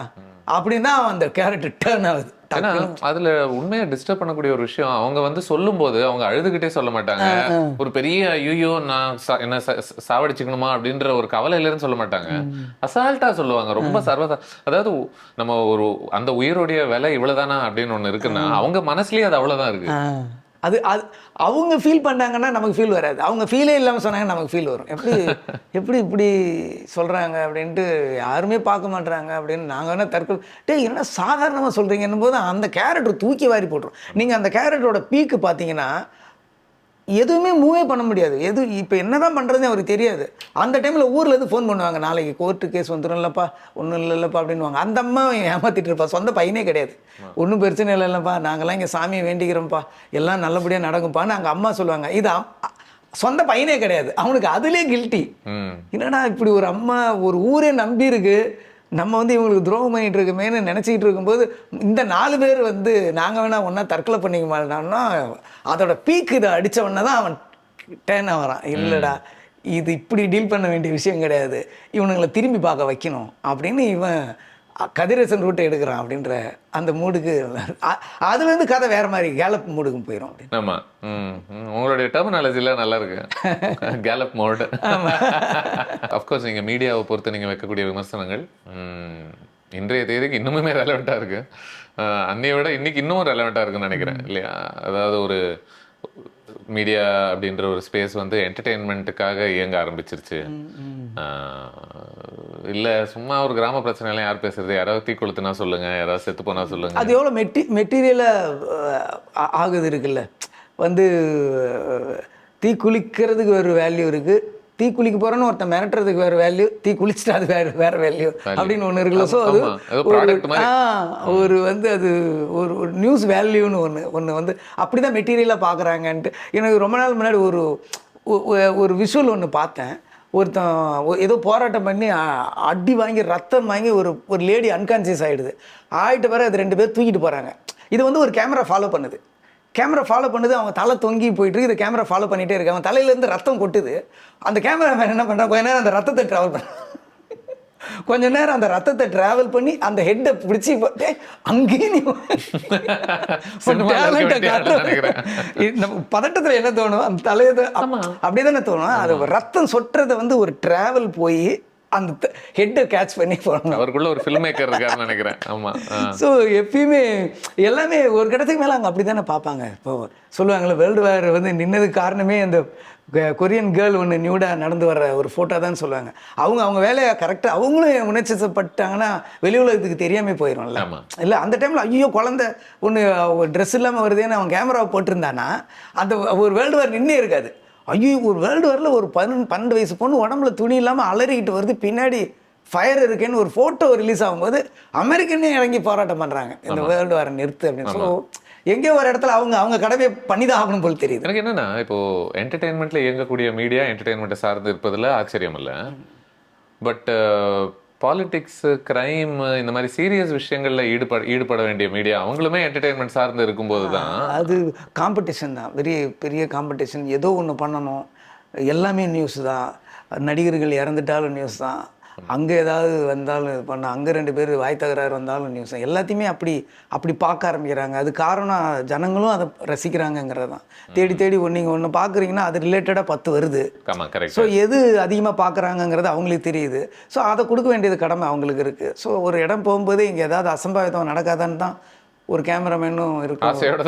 அது மாதிரி ஏதோ அப்படியே அமைதியாக நடந்துருச்சுன்னா ஒன்றுமே இல்லை, ஏதோ ஒன்று நடந்தால் தான் சுவாரஸ்யம் இருக்கும் அப்படி இருக்கும். ஸோ ஜனங்களே இன்னைக்கு எவ்ரி 3 days ஒரு 4 daysக்கு ஒரு தடவை ஒரு ட்விஸ்ட் இருக்கணும், ரியல் லைஃப்ல ஏதோ ஒன்று நடக்கணும்னு ஒரு எக்ஸ்பெக்டேஷன்ல வந்துட்டு அந்த ட்விஸ்ட் இந்த படத்துல இவங்க எல்லாருமே அந்த போராட்டம் பண்ணும்போது எல்லா மீடியாவுக்கும் தீனியாக கிடைக்குது. அதுல அந்த தாத்தா ரொம்ப கியூட்டா ஒன்று சொல்லுவாரு, ஏய் உன்னோட தாத்தா இப்ப தீவிரவாதிரா அப்படின்னு சொல்லி நல்லா கத்தி சிரிச்சு அதுக்கு பார்க்கும்போது கிளைமேக்ஸ்லயும் அவர் அதை தான் சொல்லுவார். அவ்வளோ மீடியா இருக்கு, ஆனால் ஒரு கிராமம் அழிய போகிறத சொல்றதுக்கு ஒரு இல்லை அப்படின்னு சொல்லி. பட் இப்போ கொஞ்சம் சேஞ்ச் ஆகிட்டு இருக்கு. இருந்தாலும் அதை தான் அவங்களோட ஏக்கமாக இருக்கு. அந்த ஃபைனல் ஃபைட் சீக்வன்ஸில் ஃபைனலாக அந்த நீல் நித்தின் எனக்கு என்னென்னா, இப்போ நிறைய இந்த மாதிரி படங்களில் இப்போது விவசாயிகள் தற்கொலை பண்ணிப்பது, விவசாயிகள் அவங்களுடைய கஷ்டங்களை யாரும் கவனிக்காமல் இருப்பது, இந்த மாதிரி படங்கள்லாம் இப்போ சமீபத்தில் நிறைய நம்ம பார்க்க ஆரம்பிச்சோம். ஒரு அட்லீஸ்ட் மேபி சில வருஷம் வரைக்கும் வந்துட்டே இருந்துச்சு. அதில் அந்த வில்லன்ஸ் எல்லாம் ரொம்ப கோமாளியாக தெரியுவாங்க. அவங்கள பார்த்தாலே உங்களுக்கு கடுப்பாயிரும். அந்த கார்பரேட் வில்லன் அப்படின்னு சொல்லிட்டு கோட் சூட் போட்டுட்டு ஒருத்தன் ஓவரா பண்ணுவான், பேசுவான், அவன் பண்றது எல்லாமே ஒரு மாதிரி அவனை பார்த்தா பயமே வராது, சிரிக்க தோணும், இந்த மாதிரி தான் இருக்கும். பட் இந்த ஃபிலிம் எந்த இடத்துலையுமே அந்த வில்லனை ஒரு கோமாளியாகவோ ஏதோ ஒரு விதத்துல ஒரு ஒரு இன்டென்ஸான ஒரு ஆளாகவே மெயின்டைன் பண்ணுச்சு இல்லையா கடைசி வரைக்குமே. நீ இவ்வளவுதான்டா, நீ வேஸ்ட்ரா அப்படின்ற ஒரு இடத்துக்கே அவனை அவனை அவனை குறைச்சி எடை போடலை இந்த படமே. இல்லை, இப்போ ஒரு ரியல் லைஃப்பில் வந்து ஒரு கிராமத்தையே அழிக்கணும்னு நினைக்கிறவங்க, ஒரு ஜனங்க செத்தாலும் பரவாயில்ல நினைக்கிறவங்க வந்து ஒரு இன்னசென்ட்டாகவும் கோமாளியாகவும் இருக்கவே முடியாது. அவங்க வந்து ரொம்ப பயங்கர ரூத்லெஸ்ஸாக ரத்தத்தெல்லாம் சும்மா சாதாரணமாக பின்னாடி பார்க்குற ஒரு கேரக்டராக தான் இருப்பாங்க. இன்னும் சொல்லப்போனால் நான் அதில் அவனோட ஆஃபீஸே ஒரு டிசைன் பண்ணியிருப்பேன். அது டைலாகில் இருக்காது. அவனோட ஆஃபீஸில் இருக்கிற திங்ஸ் எல்லாம் பார்த்தீங்கன்னா அது டைலாக் ஒன்று இருந்து அது ரிமூவ் ஆகிடுச்சு. அங்கே வந்து ஒரு வுட்டு இருக்கும், ஒரு வுட்டு ஃபர்னிச்சர் பெருசாக இருக்கும். அது வந்து ஒரு மரத்தை கட் பண்ணது. அப்போ அவன் சொல்லியிருப்பான், இந்த மரம் என்ன தெரியுமா, இது 1500 வருஷமாக வந்த ஒரு ரேர் பிரீடு. அது ஒரு வில்லேஜை நான் பிடிச்சப்ப அந்த வில்லேஜுக்கு நடுவுலேருந்து இந்த மரத்தில் வெட்டு நான் வெட்டி அந்த வில்லேஜ் இப்போ ஃபேக்ட்ரியாக இருக்குது, அந்த மரம் இந்த இடத்துல டேபிளில் இருக்குது அப்படின்னுவான். ஸோ அவன் ஏர் கலப்பை அதெல்லாம் தான் அவன் இன்டீரியர் டிசைனாகவே வச்சுருப்பான். ஸோ அங்கே அதில் இருக்கிற ஒவ்வொரு பொருளுமே அவன் ஒரு இடத்துலேருந்து பிடுங்கிட்டு வந்தது தான். அது வந்து ஒரு கிங்கை, அந்த காலத்து கிங் ஆட்டிடியூடுன்னு சொல்லுவாங்க. ஒருத்தன் ஒரு கிங்கை பிடுங்கினா அவனோட பல்லை எடுத்து வச்சிருக்கிறது, அவனோட கிரீடத்தை எடுத்து, அதே மாதிரி நீங்க அவதார சொல்ற மாதிரி தான் இயற்கையில இருந்து ரொம்ப வெளியே போனவன். அவங்களோட பார்க்குற பார்வையே வேற ஒரு மாதிரி ராட்சசத்தனமா அரக்கத்தனமா இருக்கும். ஸோ அதுதான் அவங்களோட பாடும்போது அவங்க வந்து கோமாளியா எப்படி இருக்கவே முடியாதுல்ல. அவங்க வந்து அவங்களோட 1000 கோடிக்கு அப்புறம் வர்ற 100 ரூபாவும் கொடுக்குற அந்த 100 ரூபாவும், அந்த 100 ரூபா இருந்தால் தான் இன்றைக்கி அடுத்த வேலை சாப்பிடுவான்ற ஒரு ஏழை ஆளுகிறோம். அந்த 100 ரூபா எனக்கு வேணும்னு நம்ம ஆசைப்படுறோம். இந்த 100 ரூபா இருந்தால் அவன் 3 வேலை சாப்பிடுவானே. இல்லை எனக்கு 1000 கோடியே 100 ரூபா வேணும் அப்படின்றது. ஸோ அவங்க ஒரு இன்னசென்ட்டாக இருக்க வாய்ப்பே கிடையாது. இல்லை சமயம் நீங்கள் சொன்னது. ஐ திங்க் அதனால தான் அவங்கள நீங்கள் எப்போ ஒரு பயங்கரமான ஒரு ஆளாக உங்களுக்கு தெரியுறாங்களோ அப்போதான் இந்த போராட்டத்துக்கும் ஒரு பெரிய ஒரு வலிமை இருக்கு இல்லையா? அப்போதான் அதுக்கும் சேர்க்க. பொதுவாகவே நம்ம இந்த மாதிரி ஒரு படம் பண்ணுறோன்னா அதோட மனநிலையை உள்ளே போனால் தான் அது. நம்ம கமர்ஷியல் படம் எடுக்கிறோம், ராவாவும் எடுக்கலாம், அதுவும் எடுக்க முடியாமல் இல்லை, அதுவும் நம்ம பண்ணுவோம். அதுக்கு பட்ஜெட் குறையும், கலெக்ஷன்ஸுக்கு இதை விட குறையும், ஒரு ஃபெஸ்டிவல் ரிலீஸ் ஃபில்மாக இருக்காது. ஸோ இந்த மாதிரியான இது. பட் இந்த மாதிரி நம்ம பண்ணும்போது அதையும் நம்ம குறுக்கிட்டு, ஆனால் அதுக்கான லெசன்ஸையும் நம்ம பண்ணும்போது தான் தெரியும் வந்து இவ்வளோ பெருசு இருக்காங்க. இன்னும் சொல்லப்போனால் ஒரு கிளைமேக்ஸில் பேசின எல்லா டைலாக்கும் அந்த எத்தனை குளங்கள் அழிக்கப்பட்டிருக்கு, எத்தனை ஏரிகள் இது பண்ணியிருக்கு, எத்தனை ஆறுகள் மறையப்பட்டிருக்குன்றது எல்லாமே பக்காவை எடுத்தது தான். அது சும்மா சினிமாவுக்காக சொன்னதில்லை. ஆமாம், அதில் பேசும்போது இன்னும் சொல்லப்போனால் எங்களுக்கு நிறைய இப்போ மாதிரி ஜாட்ஜிபிடி இல்லை, நிறைய விஷயம் கேட்டால் நம்பர்ஸ் கரெக்டாக கிடைக்கலன்னா ஷூட்டிங் ஸ்பாட்டில் மாறிக்கிட்டே, ஷூட்டிங் ஸ்பாட்லேருந்து ஃபோன் பண்ணி அப்போ எழுத்தாளர் ஞானி சார் இருந்தார், அப்போ உயிரோடு இருந்தார். நம்ம கேமராமேன் மனுஷோட அப்பா தான் அவர். ஸோ எனக்கு பழக்கம் தான் அவர் மட்டும்தான் பதில், மற்றவங்க யாருக்குமே தெரியல. இப்போ வந்து தகவல் அறியும் குழுன்னு நீங்கள் அனுப்பிச்சிங்கன்னா எத்தனை ஏரி இருந்ததுன்னா அவங்க எப்படி கவர்மெண்ட்டுக்கு எதிரான ஒரு விஷயத்தை அவங்க சொல்லுவாங்க. ஸோ எத்தனை 1000 குளங்கள் மறையப்பட்டிருக்கு, எத்தனை ஏரிகள் ஒழிக்கப்பட்டிருக்கு அப்படிங்கிறத வந்து ஞானி சார் சொன்னார். அதை ஷூட்டிங் ஸ்பாட்டில் நாங்கள் நோட் பண்ணிக்கிட்டு நம்பர்ஸ் சொல்கிறதுக்கு விஜய் சாருக்கு என்ன அங்கே சேலஞ்சுனா லென்த் டைலாக்ஸ், அதில் நம்பர்ஸ் 1,00,000 இத்தனை 100 அப்படி இத்தனை ஏரிகள் அழிக்கப்பட்டிருக்குன்னா ஸ்ட்ரைட்டாக எப்பயுமே அவர் வந்து ஒரு கேரக்டர் உங்களை பார்த்து நான் பேசுறது ஈஸி, கேமராவை பார்த்து பொங்கல் மற்றும் நியூ இயர் புத்தாண்டு வாழ்த்துக்கள்னா வாய் கொள்ளணும். ஸோ அந்த மாதிரி ஒரு நடிக்கிறது ஈஸி, ஒரு டீட்டெயில் ஒரு புள்ளி விவரத்தை வந்து மக்கள்கிட்ட சொல்றது. அப்புறம் ஸ்ட்ரைட்டாக உங்களை பார்த்து 30 பேர் பார்த்துக்கிட்டு இருக்காங்க. அந்த ஆர்டிஸ்ட்கிட்ட நீங்கள் நம்பர் சொல்லணும் போது நான் நம்பரை மாற்றிக்கிட்டே இருக்கேன். சார் குளம் வந்து இத்தனை சார், ஐயோ நம்பர் மாற்றிக்கிட்டே இருக்கீங்கன்னா இல்லை தப்பாக சொன்னால் இதாகிடும் அப்படின்னு சொல்லிட்டு. ஏன்னா லிப்பு டைட்டில் இருக்குது, ஒரு க்ளோஸ்அப்பில் ஒரு கேமரா ஒய்டில் ஒன்று இருக்குது, லிப்பு அடிக்கும். சரி நம்பர் கரெக்டாக சொல்லணும்னா ஒவ்வொரு தடையும் போய் மாற்றி நம்ம கமர்ஷியல் ஃபில்ம் எடுத்தாலுமே அந்த அந்த புள்ளி விவரத்தோட தான் அதை நாங்கள் அணுகியிருக்கோம். புள்ளிவிவரம்னு சொல்லும்போது டக்குன்னு தோணுது ரமணாலையும் இது. ஆமாம், அது எல்லா நம்பர்ஸையும் நம்ம அது தெரியலன்னா நாளைக்கு நம்ம நம்பர்ஸ் மாறலாம், பின்னாடி மாறலாம். அப்போ இருந்த குளங்கள் நிறைய இப்போ காணாமல் போயிருக்கலாம்.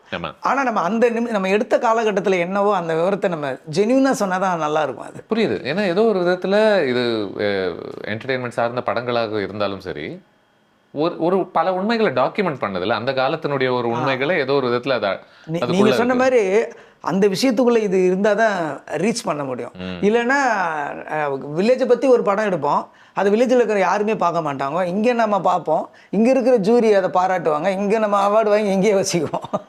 ஸோ யாருக்கு அது அல்டிமேட்டாக அது யாருக்கு போய் ரீச் ஆகணும்? வில்லேஜில் இருக்கிறவங்களுக்கு போய் பார்க்கணும். அங்கே அவங்களோட தகவலில் இருக்கிறவங்க இருக்கும், அவங்க பெயின் எங்களுக்கு தெரியுதுன்றது அவங்க உணரணும்னா நம்ம இந்த கலவை இருந்தால் தான் அது போய் ரீச் பண்ண முடியுங்கிறது என்னோட ஒப்பீனியன். புரியுது. கொஞ்ச நேரத்துக்கு முன்னாடி வில்லன் பற்றி நம்ம பேசிட்டு இருக்கும்போது மெமரபிள் இமேஜஸ் நம்ம பேசிட்டு இருந்தோம் இந்த படத்தில். எனக்கு இன்னொரு மெமரபிள் இமேஜ் பார்த்துட்டு இருக்கும்போது அவ்வளோ பெரிய அவனோட ஒரு பில்டிங் இருக்கு, 2 வெவ்வேறு இடங்கள்ல ஒரு குட்டி ஆட்டோ மட்டும் அங்க போய் நிற்கும். எனக்கு அந்த விஷுவலே எனக்கு ரொம்ப மறக்க முடியாத ஒரு விஷுவலா இருந்துச்சு. ரொம்ப தூரத்துல இருந்து வர நீங்க அந்த பரப்பளவு வர பெருசா காமிப்பீங்க, திரும்ப ஒரு சின்னதா குட்டியா ஒரு நம்ம அந்த, ஏன்னா அவ்வளவு பெரிய பில்டிங் கிட்ட நம்ம அந்த மாதிரி ஒரு ஆட்டோ போறத ஒரு ஐடியாவே நம்ம பார்க்க மாட்டோம். ஈவன் அந்த இடத்துல பர்மிஷனே கிடையாது, டே டைம்ல நம்ம பண்ண முடியாது, அது நம்ம நைட்டு பண்ணோங்கிறதுனால அந்த இடத்துல ஆட்டோவுக்கும் வழி இல்லை. அந்த ஆட்டோ அது ஏன்னா அதுக்கப்புறம் ஸ்டெப்ஸ் இருக்கும், அதை தூக்கி வச்சு அவன் ஒரு டைலாக் சொல்லியிருப்பான், அந்த கார்பரேட்டுங்கிறது ஒரு சிலந்தி வலை மாதிரி, அதில் மாட்டின சின்ன பூச்சி தாண்டா அவன் கிராமம் அப்படின்னு. ஸோ அந்த ஃபீல் உங்களுக்கு வரணும் அப்படின்றது தான். அவ்வளோ பெரிய பில்டிங், கார்பரேட் பில்டிங்க்கு நடுவில் ஒரு ஆட்டோ போய் இவன் போய் இறங்குறான் அப்படின்னு சொல்லி. உங்களுடைய ஃபேவரட், ஐ மீன் பாட்டுன்னு கேட்க மாட்டேன், பாட்டு எல்லாமே எனக்கு மறக்க முடியாத பாட்டாவே மாதிரி இருக்குன்னு நினைக்கிறேன். பட் உங்களுடைய ஃபேவரட் தீம் என்ன ஸ்கோர் பொறுத்த வரைக்கும் இந்த படத்தில்? எனக்கு அந்த நிறைய அந்த, ஏன்னா இந்த படத்துல இன்னைய தேதி கூட திரும்பி பார்க்கும்போது நிறைய தீம்ஸ் இருக்கு இல்லையா? வில்லனுக்கு ஒன்னாக இருக்கட்டும், அந்த ஊருக்கு ஒரு தீமாக இருக்கட்டும், அந்த சேடான ஒரு விஷயத்துக்கு ஒரு தீமாக இருக்கட்டும், இந்த மாதிரி அடுக்கிக்கிட்டே போலாம். அந்த மெயின் கத்தி படத்துக்கே வேத்த ஒரு அந்த தீமாக இருக்கட்டும். ஸோ நிறைய இருக்குது. மெயினாக சொல்லணும்னா எதிர்பார்க்காத ஒரு விஷயம் அந்த ஃப்ளூட்டு தான். அந்த ஒன்று போவோம்ல, அந்த இது அது சொல்லும்போது நீங்கள் என்ன பேசினாலும் அது ஒரு சின்ன ஒரு ஃபீல் வந்துடும் அப்படிங்கிற மாதிரி ஒரு மியூசிக் போட்டிருக்காரு. அப்புறம் அந்த நீங்கள் டடன்னு ஒரு கேலப் மியூசிக்கு ஒன்று வரும், அந்த மியூசிக் ஒன்று. அப்புறம் வந்து ஒரு ரெவல்யூஷனுக்கு ஒன்று போட்டிருப்பாரு. ஸோ அந்த இது வந்து டைட்டில் வர்ற மியூசிக் எப்பயுமே தீம் அப்படி தான் நான் வாங்குவோம். டைட்டிலுக்குன்னு ஒன்று வாங்கிட்டு அதை படத்தில் தீமாக போடுவோம். சில டைமில் தீம் பிஜிஎம்ல வரும்போது அதை தூக்கி டைட்டிலில் மொத்தமாக படத்தில் என்னென்ன மியூசிக் வரப்போதோ அதை டைட்டிலில் போட்டு தான் ஆடியன்ஸுக்கு திருப்பி கொண்டு போகிறது பண்ணோம். ஸோ அந்த மாதிரி பிட்டாக நிறைய மியூசிக்ஸ் அந்த படத்தில். நீங்கள் என்னதான் இதுக்கு முன்னாடி நீங்கள் கொலவெறியை கேட்டு ரசிச்சிருந்தாலும், எதிர்நீச்சல் பாட்டு கேட்டிருந்தாலுமே, இந்த படத்தினுடைய ஒரு ஸ்கேலுக்கு சரியாக இருக்குமா இல்லையான்றது இந்த படம் பண்ணும்போது மட்டும்தான் உங்களால புரிஞ்சுக்க முடியும் இல்லையா? எந்த இடத்துல இந்த படம் பண்ணும்போது இது சரியான முடிவு தான், இது பயங்கரமா உட்காருது, ரொம்ப நல்லா இருக்கு இந்த ஒர்க் அப்படின்றது எப்போ நீங்க பாத்தீங்க? அது நான் சாங்ஸு நீங்கள் சொல்ல மியூசிக்காக கேட்குறீங்க. மியூசிக்கில் வந்து அதுக்கு நம்ம கிளைமேக்ஸு சாங்கெல்லாம் கூட நான் வந்து ஏற்கனவே சொல்லியிருந்தேன் அவங்ககிட்ட, ஒரு ஃபோக்கு வாய்ஸ் தான். நம்ம ஒரு பாரதி ராஜா சார் படத்தில் வர்ற மாதிரி ஒரு கிழவி இல்லை ஒரு கிழவனோட வாய்ஸு, அவங்க வாய்ஸில் தான் வந்து கலோக்கியெல்லாம் இது யார் பெத்த மகனும் யாரு பெத்த புள்ளடா அப்படி இப்படி வரணும்னு தான் டியூனே மைண்டில் இருந்தது. இப்படி தான் நான் சொன்னேன் நான் அவர்கிட்ட, இப்படி தான் வரணும். அது பின்னாடி பின்னாடி தானே போகணும், லிப்பு கிடையாது. பட் நான் மைண்டில் இருந்ததெல்லாம் அந்த மாதிரி ஒரு சாங்கு தான் வச்சுருந்தேன். ஒரு வில்லேஜில் இருக்கிற கிழவனுங்களோட ஒரு ஈனஸ்வரத்தில் இருந்து சொல்லுவாங்கள்ல, அந்த வாய்ஸில் தான் ஒரு ஏக்கம் இருக்குங்க பார்த்தீங்களா, ஒரு விவசாயியோட ஏக்கம் வந்து அந்த மாதிரி யாரு பெத்த புள்ளடா நீ எங்கே இருந்து வந்தாடா இந்த மாதிரி தான் இருக்கணும் அப்படின்ட்டு ஒரு மூடு பண்ணியிருந்தேன். அப்புறம் ஒரு ஜெயசுதாஸை வச்சு அதை டக்குனுக்கு பயங்கர கிளாஸ் ஆகிட்டாரு. பட் அதுவும் அந்த மேட்ச் ரொம்ப நல்லா இருந்தது. அது வந்து அன்னைக்கு அனிருத் ஏஜுக்கு அது ரொம்ப ஆச்சரியமாக இருந்துச்சு எனக்கு.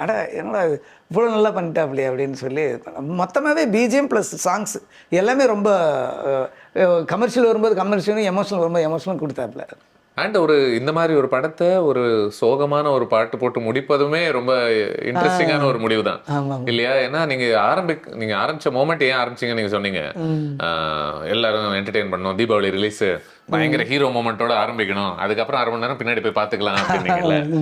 ஆனா இந்த படம் முடியறதுக்கும் தீபாவளிக்கும் சம்மந்தம் இல்லை. ஐயோ, படம் முடிஞ்சு வரும்போது எனக்கு தெரிஞ்சு விஜய் சார் ஃப்ரெண்டு சஞ்சய்னு ஒருத்தர் இருப்பார், அவரோட எங்கள் அப்பார்ட்மெண்ட்டில் தான் இருந்தாங்க. ஸோ அவங்க இப்போ குழந்தெல்லாம் வந்து தியேட்டர்லேயே அழ ஆரம்பிச்சிருச்சான். அவங்க சொன்னாங்க தியேட்டரில் அழ ஆரம்பிச்சு, இல்லைம்மா விஜய் அங்கிள் வெளில தான் இருக்காரு, ஜெயிலுக்கு போகலன்னு கூட்டு போய் விஜய் சாரை காமிச்சாங்களாம். அந்த பேர் வெளியில் தான் இருக்காரு உள்ள. அது வரைக்கும் குழந்தை அப்செட்டாக இருந்ததுன்றாங்க. நிறைய பேருக்கு அந்த படம் முடிஞ்சு வெளியில் வரும்போது அந்த கணத்தை இன்னமும் கூட அந்த பாட்டை வந்து அவங்களோட பர்சனல் லைஃபோட யார் பெற்ற மகனேன்ட்டு முறைதான் ஒரு முறைதான் போது அவர் டக்குன்னு இந்த லாஸ்ட் ஃபில்மு அப்போ வந்துதான் லாஸ்ட் ஃபில்ம் அனௌன்ஸ் இந்த மலேசியாவில் பண்ணோன்னா ஜனங்கள்லாம் அப்படி அழ ஆரம்பிச்சிட்டாங்க. அந்த சாங் அவரோட கனெக்ட் ஆகி, அவரோட பர்சனலில் கனெக்ட் ஆகி அந்த அது இன்னமும் லிரிக்ஸில் அந்த மாதிரி அமைஞ்சுது. அது நான் யோசிச்சுட்டு இருந்தேன், இப்போ அந்த நீல்நித்தின் கூட அந்த கடைசி ஃபைட்டில் அவங்க எல்லாரும் செத்து போனதுக்கு அப்புறமே மறுபடியும் லாஸ்ட்ல இன்னும் சில பேர் ஓடி வருவாங்க. வந்ததுக்கு அப்புறமா நீங்க அதை என்ன நடந்துச்சுன்னு அப்போதைக்கு காட்ட மாட்டீங்க, நீங்க இங்க வந்துடுறீங்க. அதுக்கப்புறமா 2 விஜயும் ஒருத்தர் பார்க்கும்போது அதுக்கான ஒரு சின்ன ஒரு கட் ஒன்று போய் அங்க என்ன நடந்துச்சுன்னு காமிக்கிறீங்க. நீங்க நினைச்சிருந்தா அதையே நீங்க லாஸ்ட் மோமெண்டா கூட நீங்க வச்சிருந்துருக்கலாம். இவங்களை ஒரு ஃபயரோட ஒரு ஹையோட நம்ம அனுப்பிடலாம், ஒரு கான்ஃபைட் மாதிரி ஒன்று காமிச்சிட்டு அப்படின்னு நீங்க நினைச்சிருக்கலாம். But you still went with almost ஒரு ஆர்ட் ஃபிலிம்கான ஒரு எண்டு மாதிரியான ஒரு ஃபீலிங் தான். நீங்க பாரதிராஜன் சொல்றதுனால ஆல்மோஸ்ட் அந்த மாதிரியான ஒரு எண்டு தான். ஒரு பெரிய காலியான ஒரு அதுவும் பாலம்ல தான் முடியுதோ?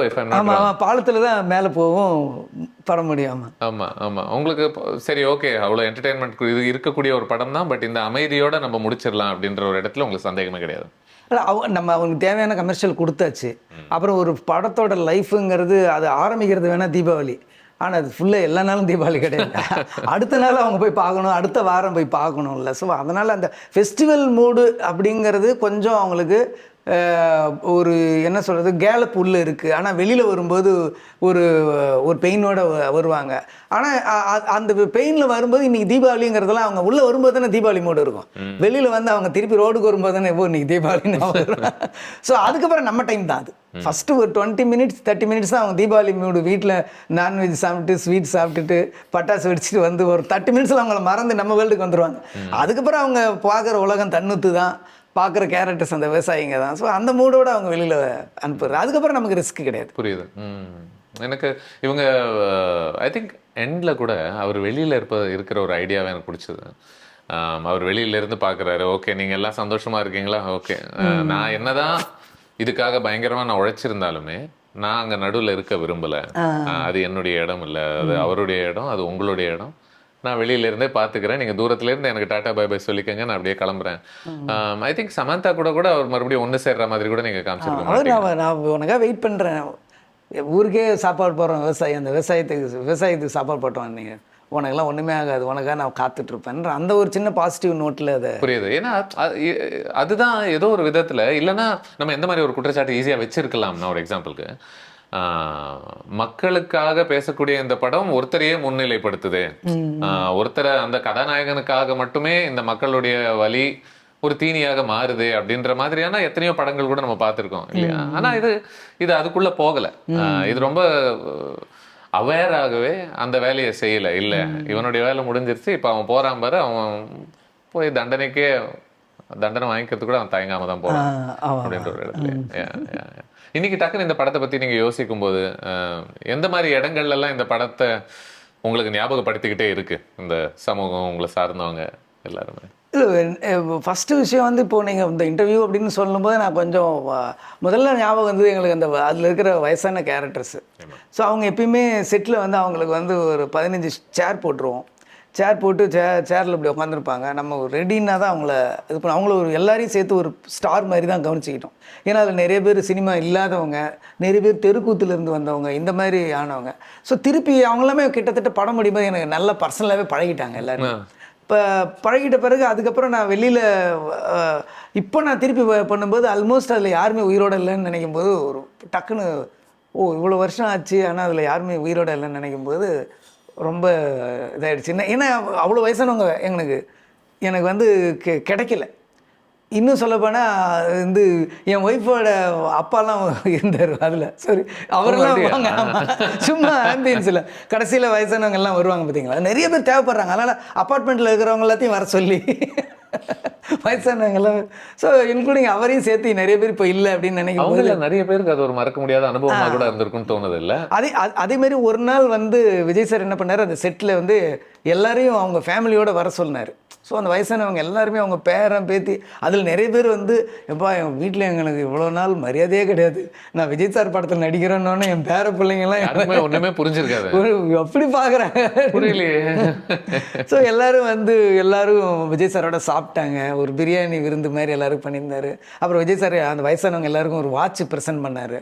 ஸோ அதெல்லாமே அவங்க வந்து ஒரு ஹாப்பியாக இது பண்ணாங்க. அந்த மாதிரி சில கேரக்டர். வயசானவங்க எந்த தமிழ் படத்துலயோ இத்தனை பேர் தேவைப்பட்டிருப்பாங்களான்னு தெரியல இல்லையா? ஸோ பத்தலை எங்களுக்கு.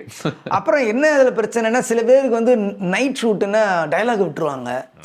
ஸோ அப்போ வந்து அவங்கள ஜாக்கிரதையாக பார்த்து டைலாக் திருப்பி சொல்லி கொடுத்துட்டே இருக்கணும் அப்படின்னு அந்த ஒரு அவங்களும் ரொம்ப என்ஜாய் பண்ணாங்க. ரொம்ப நாள் ஆச்சு நாங்கள் இப்படி வேலைக்கு வந்து. எங்கள் ரொம்ப சந்தோஷம். என் மருமகளாம் என்னை ரொம்ப பாராட்டினாங்க அப்படின்னு சொல்லி வயசானவங்க எல்லாமே நிறைய பேர் சொன்னாங்க. அதில் நிறைய பேர் ஒரு ஆர்டிஸ்ட் ஆகணும்னு நினைச்சவங்களுக்கு கடைசி டைமில் அவங்களுக்கு ஒரு நல்ல அங்கீகாரம் கிடைச்சிச்சு. அப்படியும் சில பேர் இருக்காங்க. அவங்க லைஃப் வந்து நம்ம ஒரு சினிமாவில் நடிக்கணும்னு வந்தாங்க, ஆனால் அவங்களுக்கு பெருசாக ஒரு கிடைக்கவே இல்லை.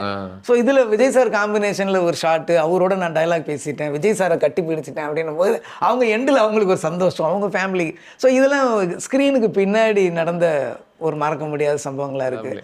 அதுக்கப்புறம் சொல்லவே தேவையில்லை, நம்ம முதல்வர் இன்னைக்கு அவரை நினச்சி பார்க்கும்போது அந்த சீன் நினைக்கும் போது அவரோட அதுவும் ஞாபகத்துக்கு வரும். அவரோட குரோத் அதெல்லாம் நினைக்கும் போது நிறைய. அப்புறம் அப்போ ஒர்க் பண்ண உதவி இயக்குனர்கள், அப்போ ஷூட்டிங்கில் ஒவ்வொரு நாளும் பண்ண ஸ்ட்ரகிள், ஸோ அதெல்லாம் பார்க்கும்போது அடிக்கடி இப்போ அவருடைய ஒரு ஜேர்னியை பொறுத்து பேசும்போதில்ல, படங்கள் எவ்வளோ முக்கியமாக இருந்திருக்கு, அவருடைய ஒரு இமேஜை மக்கள் மனசில் இப்போ ஏற்பட்டவர் அப்படின்னு நிலைநாட்டுவதற்கு அப்படின்னு சொல்லி.